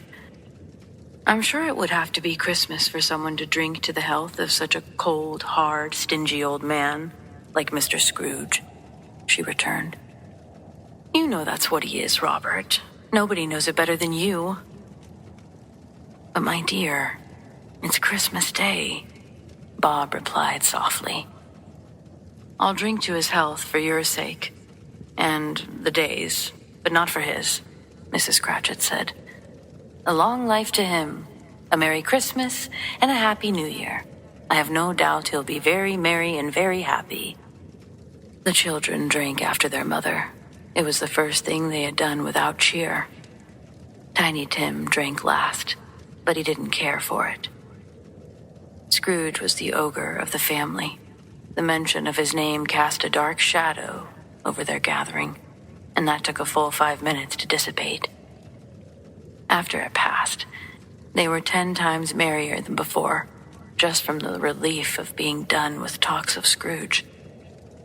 Bob spoke of finding a job for Peter that would bring in 5-6 pence a week, should he obtain it, and the 2 youngest Cratchits laughed at the idea of their brother being a businessman, while Peter looked thoughtfully at the fire as if deliberating how he could spend the money. Martha then spoke of her job as an apprentice making women's hats, and how she intended to spend the next day at home, resting in bed. Then she mentioned recently seeing a countess with a lord who was nearly Peter's height. And at this, her brothers pulled his collar up so high that you could no longer see his head. At this time, the chestnuts and the jug were passed around, and Tiny Tim sang a song about a lost child traveling through the snow. He had a plaintive voice and sang it very well. There was nothing particularly notable about any of this. They were not a handsome family. Their clothes were scanty. Their shoes were far from being waterproof, and Peter had very likely made many trips to the pawn shops. But they were content and grateful for one another. Then, as the scene began to fade, They looked even happier in the bright sprinklings from the spirit's torch, and Scrooge watched them carefully, especially Tiny Tim, until they were completely gone. By now it was getting dark and snowing heavily, and as Ebenezer and the spirit passed through the streets, they saw all of the bright, wonderful fires roaring inside people's homes. The flickering blazes revealed their cozy dinner preparations, and big curtains stood ready to block out the cold. Children ran into the snow to be the first ones to greet the arriving family members, and the shadows of assembling guests were cast onto the window blinds. A group of beautified girls in hooded cloaks and fur boots went skipping off to a neighbor's house where heaven help any single man who saw the artful witches enter. If you judged by the number of people on their way to friendly gatherings, you might have thought that no one would be home to receive them, but every house that was expecting company had their fires burning high. A nicely dressed lamplighter laughed loudly as he ran ahead, dotting the dusky street with specks of light, while the spirit sprinkled its blessings on everything within reach, bared its wide chest, and floated on. And now, without a word of warning, they suddenly stood on a bleak, deserted moor, where monstrous masses of crude stone were scattered like a giant's graveyard. The stream was frozen, and nothing grew except for moss and coarse, rank grass. Meanwhile, the setting sun left a fiery red streak that glared upon the desolation like a sullen eye as it sank into the thick gloom of the night. "What is this place?" Scrooge asked. "Miners live here, the ones who must work deep in the earth's bowels, but they still know me. Look." They went to a hut with a light shining in the window and passed through a wall of mud and stone. Inside, a very old couple, their children, grandchildren, great-grandchildren, all sat cheerfully around a glowing fire, each wearing their holiday attire. Even though the elderly man's voice seldom rose above the howling wind, he sang a very old Christmas song, while his family joined in for the chorus. As they raised their voices, so did he, and when they stopped, he sank back into his original volume again. The spirit did not linger there. Instructing Ebenezer to take its robe, they rose high above the moor and sped off to where? Surely not to the sea, but yes, it was. To his horror, Scrooge looked back to see the last bit of land behind them. His ears were deafened by the thundering waters as it rolled and roared among the dreadful caverns below. The solitary lighthouse stood on a dismal reef of sunken rocks, a league from shore. All year long the violent waves beat against it, leaving great heaps of seaweed clinging to its base, while the storm birds circled, flying high into the air and diving back down again. Even there, the two men who watched the lighthouse had made a fire, which shone through the stone wall's porthole, casting a ray of brightness over the raging sea. They joined hands over the rough table at which they sat, wished each other a Merry Christmas, and drank their watered-down rum as the older man struck up a sturdy song. Again, the spirit sped on above the black and heaving sea, far away from any shore, until they came upon a ship. They stood beside the helmsman at the wheel, the lookout in the bow, the officers on watch, along with all the other dark, ghostly figures on board, and every one of them hummed a Christmas tune or spoke of some past Christmas day. Waking or sleeping, good or bad, each man had a kind word for the other and missed their families back home. Ebenezer was greatly surprised by this as he listened to the moaning wind and thought of what a solemn thing it was to move through the lonely darkness over an unknown abyss whose depths were as secret as death. But then he was even more surprised to hear his own nephew's hearty laugh, to suddenly find himself in a dry and gleaming room. The spirit stood by him, smiling at the nephew with approval as he continued his merry laughter. If you by some unlikely chance happen to know a man who laughs more than Scrooge's nephew, then I would like you to introduce him to me so that I might make his acquaintance. It is a well-known fact that while sorrow and disease are infectious, there's nothing more irresistibly contagious than laughter and good humor. When Ebenezer's nephew held his sides, rolled his head, and twisted his face, his wife laughed just as merrily, and their friends roared along with them. He actually said that Christmas was a humbug, and he believed it too, Scrooge's nephew cried. And that's a shame for him, Fred, the nephew's wife said indignantly. She was exceedingly pretty, with her dimpled, surprised-looking face and perfect little mouth that seemed to be made for kissing. The dots on her chin melted into one another when she laughed, and her eyes were the brightest you ever saw. He's a comical old fellow, that's the truth. Just not a very pleasant one, Fred observed. He's only harming himself with that behavior, and I have nothing to say against him. Well, he is very rich, Fred, his wife hinted. At least that's what you always say. So what, my dear? His wealth is useless to him. He doesn't do any good with it. He doesn't get the satisfaction of thinking that he'll ever help us with it. He doesn't even make himself comfortable with it, Fred returned. I have no patience with him, his wife observed, and all the other ladies expressed the same opinion. Oh, I do, Fred said. I feel sorry for him. I couldn't be angry with him if I tried. Who suffers from his rudeness?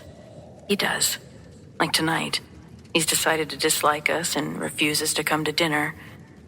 But what is the consequence? He loses a nearly indigestible dinner. You mean he loses a very good dinner, his wife interrupted, and everyone else agreed. Well, I'm glad to hear you think so, Fred said, because I don't have much faith in these young housekeepers. What do you think, Topper? Topper clearly had his eye on one of Fred's sister-in-laws, because he answered, As a bachelor, I am merely a wretched outcast with no right to express an opinion on the matter. At this, the plump sister-in-law with the lace neckline blushed. Do continue, Fred, his wife encouraged, clapping her hands. He never finishes what he starts to say. He's such a silly guy. Fred let out another hearty laugh, and it was impossible not to join in with him, though his wife's plump sister tried her best. I was only going to say that I think the consequence he suffers by not coming to celebrate with us is that he loses some very pleasant moments. I'm sure that he loses more friendly companions than he can find in his own thoughts while hiding away in his moldy office or dusty chambers. I feel sorry for him, so I'm going to keep inviting him every year, whether he likes it or not. He might denounce Christmas until he dies, but I'll keep going there, year after year, to ask how he is. If it so much as inspires him to leave his poor clerk 50 pounds, that'll be something. And I think I shook him yesterday. Now it was everyone else who laughed at the thought of shaking Scrooge. But Fred didn't care why they laughed, only that they did laugh, so encouraged their merriment in joyously passing the bottle. After tea, there was music, and they were a family who knew music very well, I can assure you, especially Topper. He was good at growling out the bass without the veins in his forehead popping out or going red in the face, and Fred's wife played a tune on her harp that would have been familiar to Fan. When Ebenezer heard the music, he recalled everything the spirit had shown him and softened a little more. He thought that if he could have listened to it often enough years ago, he might have become a little kinder and happier on his own, without Jacob Marley's assistance. After the music, they moved on to the games and played like children. First was Blind Man's Bluff. And I no more believe Topper was really blind than I believe he had eyes in his boots. I'm of the opinion that he and Fred planned the whole thing, and the ghost of Christmas Present knew it. The way he went after the plump sister in the lace neckline was an outrage. He knocked down the fire irons, tripped over the chairs, bumped into the piano, and smothered himself in the curtains. Wherever she went, he was right behind her. And when someone else bumped into him, he only feigned reaching for them. The sister often cried out, "It's not fair," and it really wasn't. When he finally got her into a corner, his conduct grew even worse. Pretending not to know who she was, he insisted on touching her head and putting a ring on her finger and a chain around her neck to further assure himself of her identity. It was vile, simply monstrous. But she undoubtedly made her opinion known when they went off to have a private moment behind the curtains. Instead of taking part in blind man's bluff, Fred's wife sat comfortably in a snug corner with a large chair and a footstool, where the spirit and Scrooge stood close behind her. She joined in the fun when they played forfeits and did quite well. To Fred's secret pleasure, she beat her sisters at how, when, and where, even though they were sharp girls too. There might have been 20 people there, young and old, but they all played, including Scrooge, wholly forgetting the reason that he was there or that he couldn't be heard. He sometimes shouted his guesses quite loud and was very often right. The spirit was greatly pleased to see him in this mood and looked upon him favorably when he begged to stay until the guest departed. But this could not be done. "But they're starting a new game. Just a half an hour more, Spirit." The game was called Yes and No, during which Fred thought of something, and the rest had to guess what it was, only yes or no questions. A rapid fire of inquiries eventually revealed that he was thinking of a savage, disagreeable animal that growled, walked the streets of London, and sometimes talked. It wasn't put in shows or led on leashes, and it didn't live in a zoo or get killed in the market. It was not a horse, a donkey, cow, bull, tiger, dog, pig, cat, or bear. And every new question made Fred burst into a fresh roar of laughter, until he finally had to rise from the couch and stamp his feet with delight. At this, the plump sister leant up in a similar fashion and cried, "I got it. I know what it is." "What is it?" Fred exclaimed. "It's your Uncle Scrooge." And it certainly was. The overall sentiment was one of admiration, though some argued that the answer to "Is it a bear?" should have been yes. He has provided us with much happiness, and it would be ungrateful not to drink to his health. Let's raise our glasses of mulled wine to Uncle Scrooge. "To Uncle Scrooge," they cried. "A Merry Christmas and a Happy New Year to the old man wherever he is." He wouldn't accept it, but may he have it nevertheless. Fred finished. Ebenezer had become so happy and light-hearted that he would have thanked them with a silent speech if the spirit had given him more time. But the scene disappeared with the very breath of his nephew's final word. Once again they were traveling. They went far and saw much as they visited many homes. The spirit stood beside the beds of the sick and made them cheerful. It stood by struggling men and gave them patience. It stood by the poor in hospitals, jails, and shelters, and it made them rich. If it was only one night, it was a long one. But Scrooge had his doubts, because everything seemed to be condensed into the space of time they passed together. It was also strange that while Ebenezer's appearance remained unaltered, the spirit grew older and older. He had noticed this change but never spoke of it until they left a children's party and the spirit's hair turned gray. "Are spirits' lives so short?" Scrooge asked. "My brief life on this globe ends tonight," it explained. "Tonight?" Scrooge cried. Tonight at midnight. Listen, my time is drawing near. The clock chimes sounded that it was already 11:45. Forgive me if I have no right to ask, but I see something strange protruding from your robe, Scrooge said, staring intently. Is it a foot or a claw? It might be a claw, for what little flesh is on it, the spirit replied sorrowfully. Look here.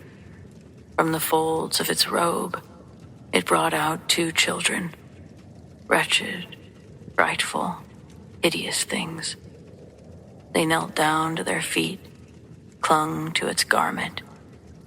Look down here, the spirit exclaimed. It was a boy and a girl. They were yellow, ragged, scowling, and wolfish. Where graceful youth should have filled their features, a stale and shriveled hand had pinched and twisted them. Where angels might have sat, devils lurked, glaring out menacingly. Of all the mysteries in creation, none were half so horrible and dreadful as these 2. Ebenezer stepped back, appalled. He tried to say that they were fine children, but found himself choking on the words. Spirit, are they yours? He asked instead. They are man's, it said, looking down at them as they cling to me. This boy is ignorance, and this girl is want. Beware them both, but beware the boy most of all, for I see doom written upon his brow, unless the writing is erased. Deny it, slander those who spread it, admit it for your divided purposes, and make it worse. Have they no refuge or resources? Scrooge cried. Are there no prisons? Are there no workhouses? The spirit said, using his words against him. The clock struck 12. Ebenezer looked around for the spirit, but it was gone. As the last stroke ceased to vibrate, he remembered Jacob Marley's words and lifted his eyes, beheld a solemn phantom. It was draped and hooded, floating towards him, along the ground like a mist. Stave 4, the last of the spirits.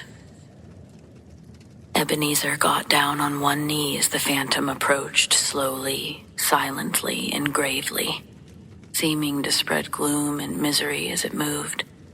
It was shrouded in a deep black garment, which concealed its head, face, and form. No part of it was visible except for one outstretched hand. If not for this, it would have been difficult to distinguish the figure from the darkness surrounding it. It was tall and stately as it stood beside Scrooge, and its mysterious presence filled him with a solemn dread.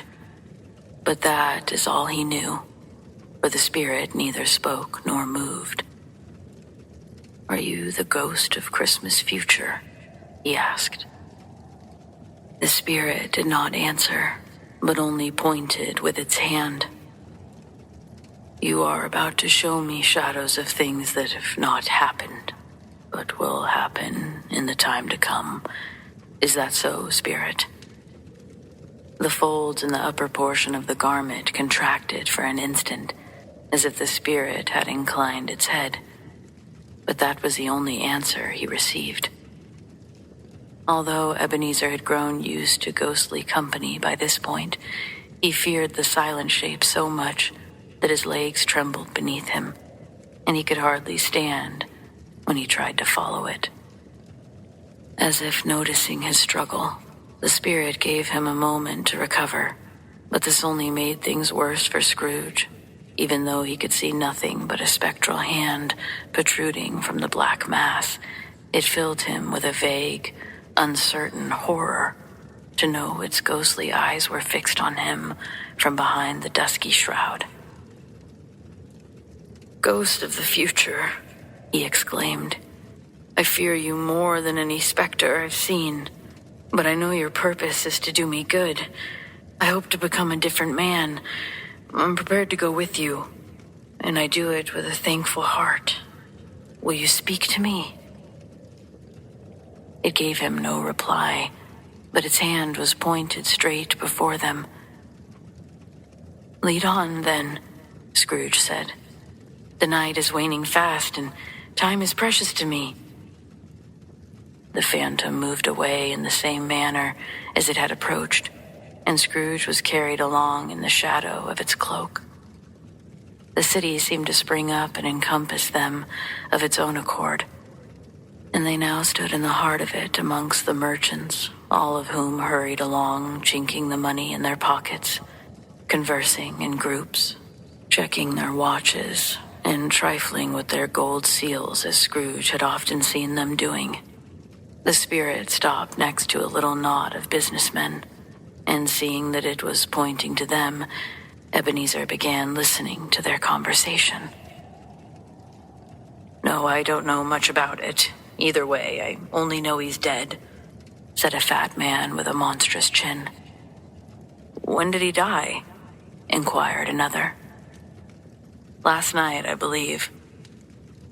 What was wrong with him?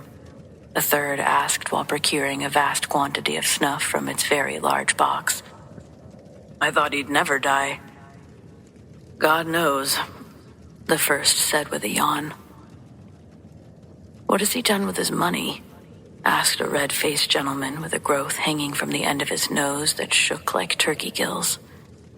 I haven't heard, the man with the large chin said, yawning again. Perhaps he left it to his company. He hasn't left it to me, that's all I know. This pleasantry was received with a general laugh. It's likely to be a very cheap funeral, though. I don't know of anyone who will go. Should we volunteer? I don't mind going if lunch is provided, the gentleman with the growth observed. But I must be fed. Another laugh. Well, I'm the least interested among you, the first speaker returned. I never wear black gloves or eat lunch, but I'll go if anyone else will. Now that I think of it, I might have been his closest friend. We used to stop and speak whenever we met. Well, good morning, gentlemen. The men all strolled away and mingled with other groups. Ebenezer knew the men and looked to the spirit for an explanation. But it only glided to another street where it pointed to two other people talking. Again, Scrooge listened, thinking that the explanation might become clear. He also knew these men well. They were very wealthy businessmen of great importance. He had always made a point of earning their respect as fellow entrepreneurs. How are you? One said.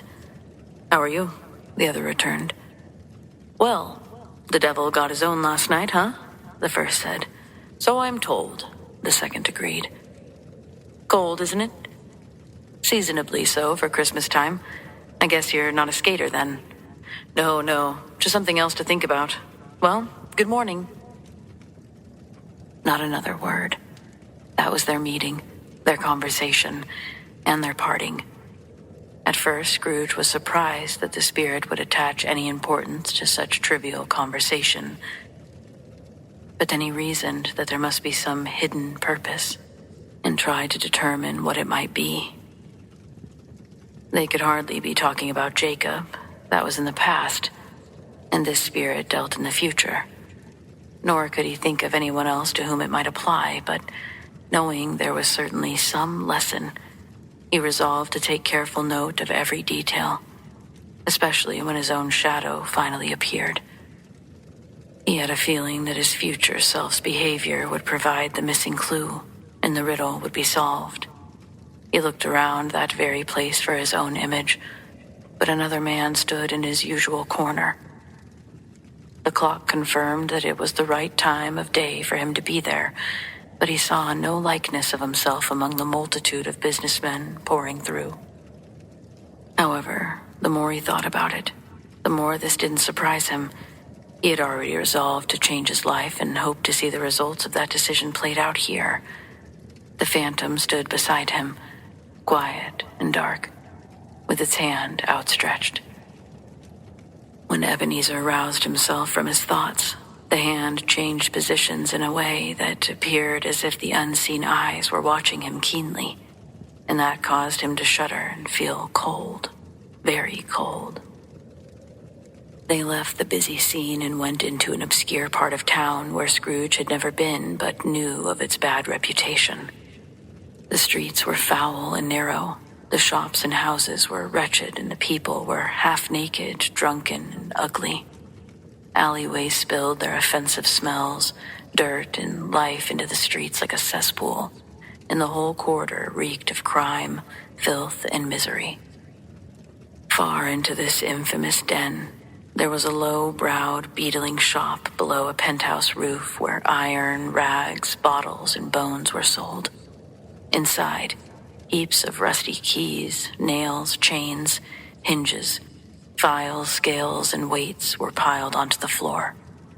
And secrets that few would wish to know were bred and hidden amongst the mountain of fat and bone. Sitting among the wares by the brick, charcoal stove was a 70-year-old rascal with gray hair. To protect himself from the cold, he had fashioned a curtain out of miscellaneous rags hung on a line and was smoking his pipe in the luxury of calm retirement. Ebenezer and the Phantom advanced closer as a woman with a heavy bundle slunk into the shop. Right behind her was another woman with a similar burden, who was closely followed by a man in faded black. All three were equally surprised to recognize the others, and the shopkeeper joined them for a short period of blank astonishment before the group burst into a fit of laughter. "Let the maid be alone to go first," cried the lady who came in first. "The laundress can be alone to go second, and the undertaker man can be alone to go third. Look here, Joe, this is just a coincidence. We didn't plan to come here at the same time." "You couldn't have met in a better place," old Joe said, removing his pipe from his mouth. "Come into the parlor. You're always welcome here, and the other two ain't strangers either. Just wait till I shut the door. Oh, how it shrieks. I believe those hinges are the rustiest bits of metal in this whole place, and I'm sure no one's bones are older than my own. We're all well suited to our careers, that's for sure. Now, come along." The parlor was the space behind the screen of rags. The old man returned his pipe to his mouth, raked the fire with a rusty poker, and trimmed his smoky lamp while the woman who spoke threw her bundle onto the floor and sat on a stool with her arms and legs crossed. Looking at the other two with defiance, she said, "What are the odds, Mrs. Dilber? Every person has a right to take care of themselves. He always did." "That's true, especially of him," Mrs. Dibbler agreed. "Well, don't stand there staring as if you were afraid. Who will ever know? We're certainly not going to cause any trouble for one another." "No, indeed," Mrs. Dibbler and the undertaker's man said together. "We should hope not." "Very well, then. That's good enough for me. Who's it going to hurt if we took a few things? Certainly not a dead man," the maid said. "No, indeed," Mrs. Dilber laughed in return. "If the wicked old screw wanted to keep them after he was dead, then why wasn't he kinder during his lifetime? If he had been, there would have been somebody to watch over him instead of leaving him to gasp out his last breath all alone," the maid added. "No truer words ever spoken," Mrs. Dilber agreed. "There's a judgment on him." "I wish it was a little bit of a heavier one, and you can believe it would have been if I could have laid my hands on anything else. Now, open that bundle. Joe, give me the price. Go ahead and say it. I'm not afraid to go first. Even before we met here, I think we all pretty much knew that we would be helping ourselves." "It's no sin," the maid returned, but her thoughtful friends wouldn't hear of it. The man in the faded black produced his small bundle first, which contained a couple of seals, a pencil case, a pair of sleeve buttons, and a simple brooch. Once Joe had carefully examined and appraised each item, he wrote the prices on the wall and added them up.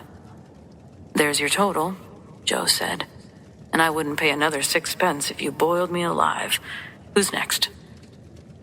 Mrs. Dilber brought sheets, towels, a few clothes, 2 old-fashioned silver teaspoons, a pair of sugar tongs, and a few pairs of boots. Again, Joe wrote the prices on the wall. I'll always give the ladies too much. It's my weakness. That's how I ruin myself. There's your total. And if you ask for another penny, I'd regret my kindness so much that I'd have to knock off half a crown. Now do mine, Joe, the maid said. Joe got down on his knees and unfastened the bundle's many knots to reveal a large, heavy roll of dark material. What is this? He asked. Bed curtains? Yep, bed curtains, the maid laughed, leaning forward on her crossed arms as she spoke. You don't mean that you took him down while he was laying there? Rings and all? Joe exclaimed. I most certainly did. Why wouldn't I? The maid replied. You were born to make a fortune, and you'll certainly do it, Joe said, passing a candle over the dark material to see it better. Well, I certainly won't hold myself back when I get something just by reaching out. Not for the sake of a man like that, the maid said coolly. And don't go dripping any wax on his blankets either. His blankets? Who else would they belong to? The maid returned. Besides, it's not like he'll miss them. He didn't die of anything contagious, did he? Old Joe paused, waiting for her answer. Don't worry about that, she assured. I wasn't so fond of him that I would have stuck around if he did. And you can stare at that shirt till your eyes ache, but you won't find a hole in it or a thread out of place. It was the best one he had, a fine one too, and they would have wasted it if not for me.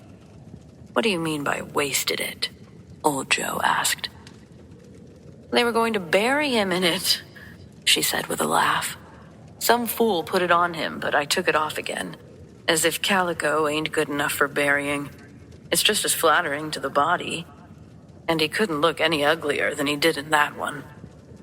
Scrooge listened in horror as the group sat hovering over their spoils in the scant light afforded by the old man's lamp.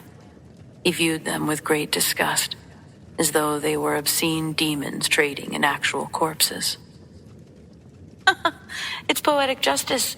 He frightened everyone away while he was alive in order to profit us when he was dead. The same woman laughed as old Joe produced a flannel money bag and paid everyone their totals. Spirit, Scrooge exclaimed, shuddering from head to toe. I see. You're saying I could end up like this unhappy man, that this is where my life is leading. Merciful heaven, what is this? The scene changed, and he recoiled in terror as he almost touched a bare bed missing its curtains. On it lay a ragged sheet, which was covering a very familiar shape. The room was too dark to see anything clearly, but Ebenezer glanced around, anxious to know what kind of room it was. A pale light rose from outside and fell straight onto the bed, revealing the body of that man. He had been left alone and robbed blind because no one cared enough to shed a tear, let alone watch over his remains. Scrooge glanced toward the phantom, and his steady hand pointed to the head. The cover was thrown over the man so carelessly that any slight adjustment would reveal his face. Ebenezer thought of how easy it would be, and longed to do it, but he could not lower the veil any more than he could dismiss the spirit at his side. O cold, rigid, dreadful death, place your altar here and decorate it with all the terrors at your command, for this is your dominion. But as for the honored head, you cannot corrupt one feature or turn one hair towards your dreaded purposes. It is not that the heavy hand will drop when released, or that the pulse has stopped, but that the hand was open and generous while the heart was warm and tender. Strike, shadow, strike, and see all his good deeds pour from the wound to sow the world with immortal life. No voice spoke these words in Scrooge's ears, yet he heard them when he looked at the bed and wondered what the man would think if he could be revived now. Would he be worried about his money or have trivial concerns? They certainly brought him to a rich end. He lay in a dark, empty house, without so much as a family to say kind things about his life. A cat was tearing at the door, and rats could be heard gnawing beneath the hearthstone. Ebenezer did not dare to stop and think of what they might want inside the death room, or why they were so disturbed. "Spirit," he said, "this place is frightening. When we leave it, you can trust that I will not forget its lesson. Please, let's go." The spirit only continued to point at the head with its unmoving finger. "I understand, and I would do it if I could, but I do not have the power to remove it," Scrooge reasoned. Again, it seemed to look at him. "If there is anyone who feels emotion at this man's death, show them to me, Spirit, I beg you," Scrooge pleaded, quite agonized. The phantom spread its dark robe before him like a wing, and when he withdrew it, they were in a room with a mother and her children, and it was daylight. She was expecting someone with anxious eagerness, pacing and jumping at every sound. She looked out the window, glanced at the clock, tried in vain to do her needlework, and could hardly bear the sound of her children playing. But finally, the long-awaited knock came, and she hurried to meet her husband at the door. Though he was young, his face was already depressed and worn from worries, but there was a remarkable expression on it now, a kind of serious delight, which he shamefully struggled to express as he sat down for dinner that was waiting for him by the fire. After a long silence, his wife faintly asked for the news, and he seemed unsure of how to answer. "Is it good or bad?" she asked in an attempt to help him. "Bad," he answered. "Are we quite ruined?" "No, there is still hope, Caroline." "Only if he has relented. Nothing is past hope, if such a miracle has happened," she said, amazed. "He is past relenting," her husband said. "He's dead." She was a mild, patient creature, but she was thankful in her soul to hear it, and she said so with clasped hands. The next moment, she was sorry and prayed for forgiveness, but in her heart, she was glad. That half-drunken woman I told you about last night had been telling the truth when she said that he was gravely ill. I thought it was just an excuse to not have to see me about the week's delay, but he was already dying. "Who will inherit our debt?" she asked. "I don't know, but we'll have the money before then. Even so, it would take some bad luck indeed to receive a harsher creditor. We may sleep easy tonight, Caroline." Yes, their hearts were lighter, the children's faces were brighter, and it was a happier house because of this man's death. The only emotion that the spirit could show him was one of pleasure. "Let me see some tenderness connected with the death, or that dark chamber will haunt me forever," Scrooge begged. The spirit led him through several familiar streets, and Ebenezer looked for himself as they went, but he was nowhere to be seen. They entered poor Bob Cratchit's house, where the mother and the children were seated around the fire. It was quiet, very quiet.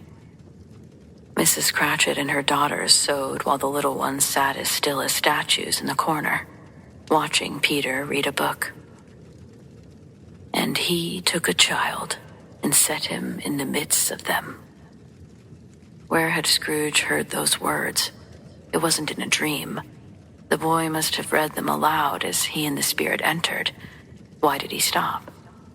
The mother laid her work on the table and put her hand up to her face. "The color hurts my eyes," she said. "The color. Oh, poor Tiny Tim." They're better now, Mrs. Cratchit said. It makes them weak by candlelight, and I wouldn't show weak eyes to your father for all the world. It must almost be time for his return. Past it, actually, Peter answered, shutting his book. But I think he's been walking a little slower these last few evenings, Mother. They were very quiet again until she was able to speak in a steady, cheerful voice that only faltered once. I've known him to walk very fast with Tiny Tim on his shoulders. And so have I, Peter cried. And so have I, echoed the rest. He was very light to carry, Mrs. Cratchit resumed, intent upon her work. His father loved him so much that it was no trouble. And there he is, at the door. She hurried out to greet her husband, who was still wrapped in his comforter, and the poor fellow had needed it. His tea was ready, and everyone tried to fetch it for him at once. Then the two younger ones climbed onto his knee and laid their little cheeks against his face. Bob was very cheerful with them and spoke pleasantly to the whole family. He looked at the work on the table and praised Mrs. Cratchit and the girls for their speed and talent. You'll be done long before Sunday, he said. Sunday? You went today then, Robert? His wife asked. Yes, my dear. I wish you could have gone. It would have done you good to see how green the place is. But you'll see it often. I promised him that I would walk there on a Sunday. My little child, Bob cried. He couldn't help breaking down all at once and went upstairs into the room above. It was lit cheerfully, hung with Christmas decorations. A chair sat close beside the child. And there were signs that someone had been there recently. Poor Bob sat down, composed himself, and kissed the boy's little face. He accepted what happened and went down again quiet, happily. The family gathered around the fire and talked while the ladies continued working.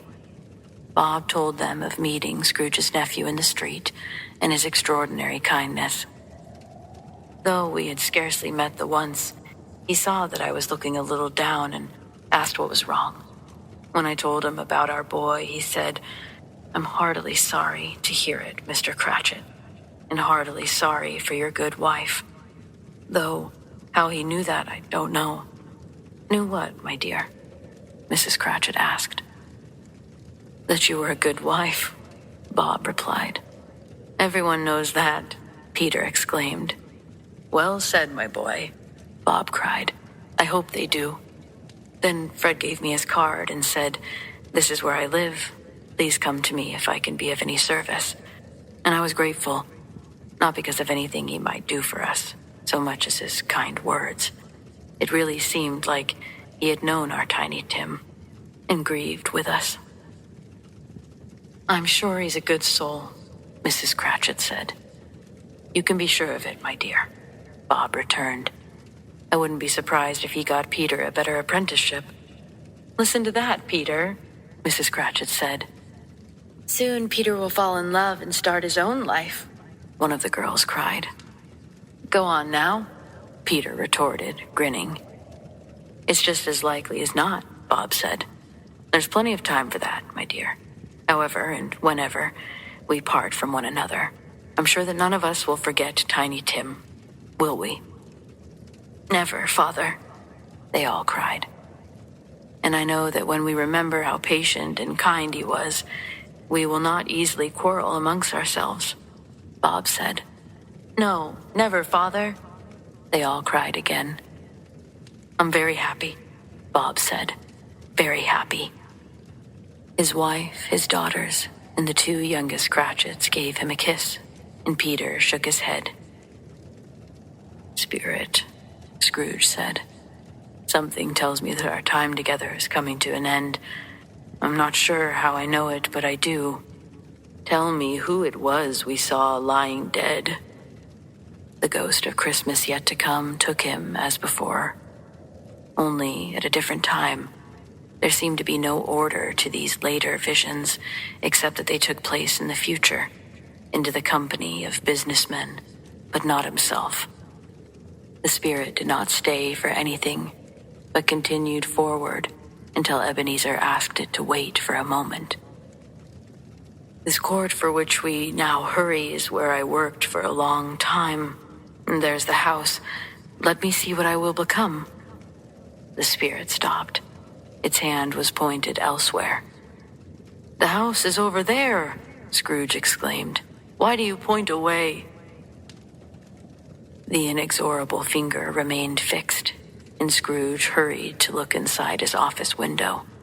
It was still an office, but not his. The furniture was different, and someone else sat in the chair. The phantom pointed to a new direction, and Ebenezer followed it once again until coming to an iron gate. He paused to look around before entering the churchyard where the wretched man lay beneath the ground. It was a worthy place, walled in by houses, overrun by weeds, and overcrowded with bodies. A worthy place indeed. The spirit stood among the graves and pointed down to one. Scrooge advanced towards it, trembling. The phantom was exactly as it had been, but he dreaded there was a new meaning in its solemn shape. Answer one question before I look at the stone. Are these the shadows of the things that will be, or the shadows of things that might be? Scrooge inquired. Still, the spirit continued pointing down at the grave. Men's actions will foreshadow certain ends, but if those actions are changed, the ends will also change. Say this is true for what you show me. The spirit was immovable as ever. Scrooge crept towards it, trembling as he went, and, following the phantom's finger, read his own name upon the neglected grave. Am I the man who was lying on that bed? He cried, falling to his knees. The finger pointed from the grave to him and back again. No, spirit. Oh, no, no. The phantom did not move. Spirit, Scrooge cried, clutching at his robe. Hear me. I am not the man I was. I will not be that man anymore. Why show me this, if I am past all hope? For the first time, the hand appeared to shake. Good spirit, he pleaded, falling to the ground before it. Take pity on me. Assure me that I might still change the shadows you've shown me. The kind hand trembled. I will honor Christmas in my heart and try to keep it all year. I will live in the past, the present, and the future. The spirits of all three will thrive within me. I will not shut out the lessons that they teach. Oh, tell me that they may wash away the writings on this stone. In his agony, Scrooge caught the spectral hand and held on tight in his grief, but the spirit was stronger and ultimately repelled him, while holding his hand up in a final plea to reverse his fate.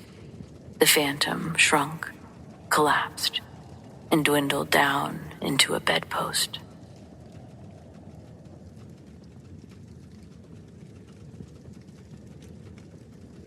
Stave 5. The end of it. Yes, and the bedpost was his. It was his own bed, in his own room, and he had all the time before him to make amends. I will live in the past, the present, and the future, Scrooge repeated as he scrambled out of bed. The spirits of all three thrive within me. Oh, Jacob Marley, heaven and Christmas be praised for this. I say it on my knees.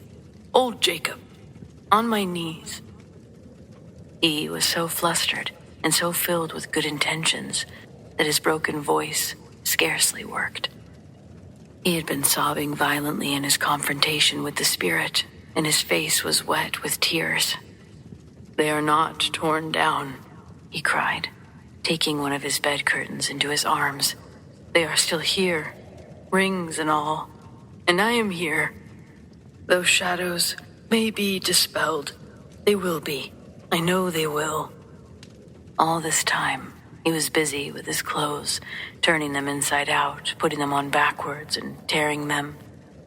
I don't know what to do, he exclaimed, laughing and crying in the same breath, while making a perfect fool of himself with his stockings. I am as light as a feather. I am so happy as an angel. I am as merry as a schoolboy, and giddy as a drunken man. A Merry Christmas to everyone. A Happy New Year to all the world. Hooray! He had rushed into the den and was quite winded. There's the saucepan that the gruel was in, he cried, rushing over to the fireplace. There's the door Jacob Marley entered through. There's the corner where the ghost of Christmas presents sat. And there's the window where I saw the wandering spirits. It's all true. It all happened. For a man who had been out of practice for so many years, it was splendid. Most illustrious laugh, the first of many long, brilliant laughs. I don't know what day of the month it is. I don't know how long I've been among the spirits. I don't know anything. I'm a baby. Never mind. I don't care. I'd rather be a baby. The church bells rang out the most beautiful sounds he had ever heard. Clash, clang, hammer, ding, dong, bell, bell, dong, ding, hammer, clang, clash. Oh, glorious. Running to the window, he opened it and stuck his head out. There was no fog or mist. The happy morning was piping cold and bright with golden sunlight and sweet, fresh air. What's today? Scrooge called down to a boy in Sunday clothes. Huh? The boy returned with wonder. What's today, my fine fellow? Scrooge asked again. Today, the boy repeated. It's Christmas Day, of course. It's Christmas Day, Scrooge said to himself. I haven't missed it. The spirits have done it all in one night. Of course they have. They can do anything they like. Hello, my fine fellow. Hello, the boy returned. Do you know the poulterer's shop on the next street's corner? Scrooge inquired. I should hope so. An intelligent boy, a remarkable boy. Do you know if they've sold the prize turkey yet? Not the little one, the big one, Scrooge clarified. You mean the one as big as me? The boy returned. What a delightful boy. It's a pleasure to talk to him. Yes, lad. It's hanging there now, he replied. Is it? Go and buy it then, Scrooge instructed. You're messing with me, the boy exclaimed. No, Scrooge insisted. I'm serious. Go and tell them to bring it here, so I can give them directions on where to take it. Come back with the man, and I'll give you a shilling. Come back with him less than 5 minutes, I'll give you half a crown. The boy was off like a shot. I'll send it to Bob Cratchit, Scrooge whispered, rubbing his hands together and bursting with laughter. He won't know who sent it. It's twice the size of Tiny Tim. No man has ever pulled a joke like this. His hand shook as he wrote the address, but he managed well enough and took it downstairs to wait for the turkey. As he stood there, the door knocker caught his eye. I'll love it for as long as I live, he cried, patting it with his hand. I'd hardly noticed it before. It has such an honest expression on its face. It's a wonderful knocker. Oh, here's the turkey. Hello. Ooh, how are you? Merry Christmas. It was a turkey, and if that bird had ever stood on its hind legs, they would have snapped like sticks of sealing wax. Wait, you can't carry that all the way to Camden Town. You need a cab. Scrooge chuckled as he said this, and he continued to chuckle as he paid the man and the boy. Then he sat breathlessly in his chair and chuckled until he cried. Shaving was not easy. His hand continued to shake. and the fact that he was dancing didn't help, though in truth, he could have cut the tip of his nose off, and it still wouldn't have dampened his mood. After dressing in his finest clothes, he finally went out into the streets. By now, the people were pouring forth as he had seen them do with the Ghost of Christmas Present, and he walked with his hands clasped behind his back, regarding everyone with a delighted smile. He looked so irresistibly pleasant that several good-humored fellows said, "Good morning, sir. A Merry Christmas to you." And Scrooge often said afterwards that of all the cheerful sounds he had ever heard, those were the most cheerful to his ears. Next, he saw the portly gentleman who had been collecting money for the poor the previous day. It pained his heart to think of how the gentleman would look at him when they met, but he knew this was a necessary stop along his new path. "My dear sir," he said, quickening his pace and taking the old gentleman by both of his hands. "How do you do? I hope you had success yesterday. It was very kind of you. A Merry Christmas to you, sir." "Mr. Scrooge?" "Yes, that is my name, and I fear it may not be pleasant to you. Allow me to apologize, and will you allow me to?" Here Scrooge whispered in his ear. "Lord, bless me," the gentleman cried as his breath was taken away. "My dear Mr. Scrooge, are you serious?" "Yes, please," Scrooge said. "And not a farthing less. A great many back payments are included, I assure you." "My dear sir," the other man said, shaking his hand, "I don't know what to say. Such generosity." "Don't say anything, please," Scrooge retorted. "Will you come and see me?" "I will," the gentleman cried, and his sincerity was clear. "Thank you," Scrooge said. "I appreciate you very much, and I thank you 50 times. Bless you." He went to church, walked through the streets, watched the people bustle about, patted children's heads, spoke to beggars, and found that everything gave him pleasure. He had never dreamed that anything could give him so much happiness, and for the afternoon, he headed off in the direction of his nephew's house. He passed the door a dozen times before finding the courage to knock, but he finally did it in a rush. "Is your master at home, my dear?"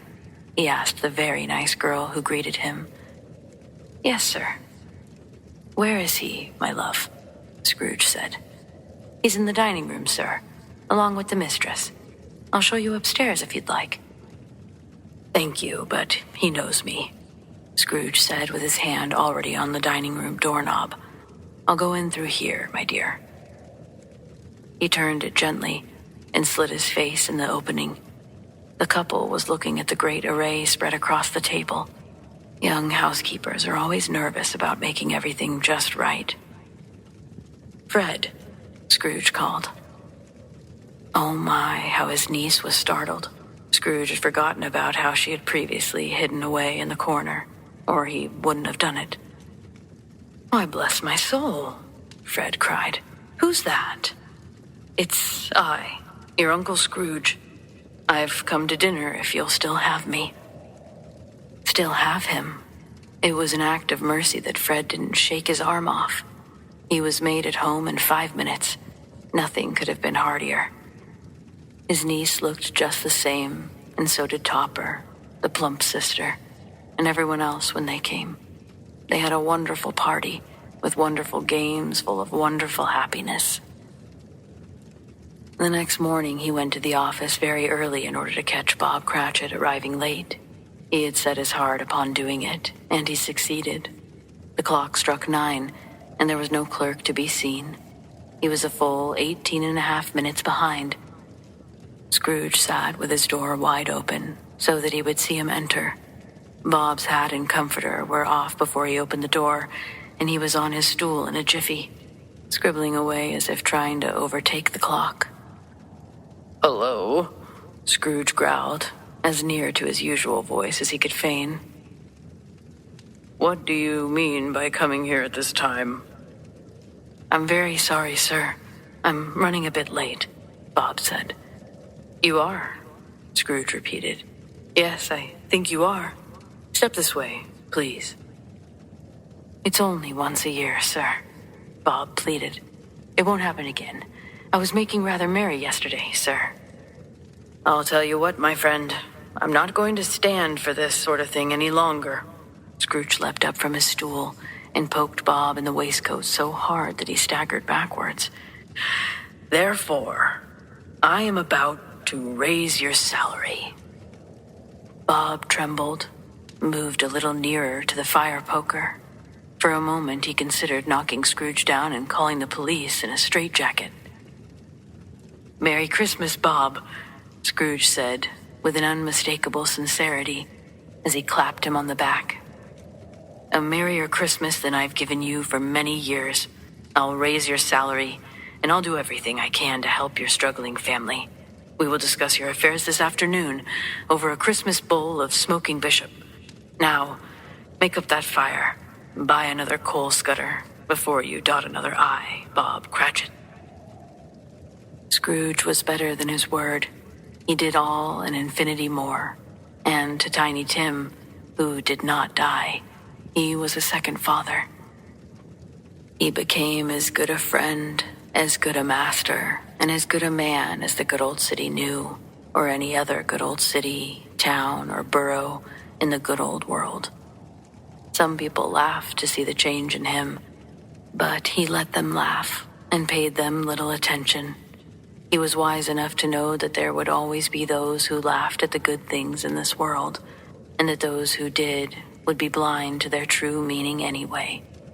He thought it was fitting that they grinned. His own heart laughed, and that was quite enough for him. He had no more interactions with spirits, but he lived up to his word for the rest of his days, and it was always said that he knew how to keep Christmas well. May that truly be said for all of us. And so, as Tiny Tim observed, God bless us, everyone.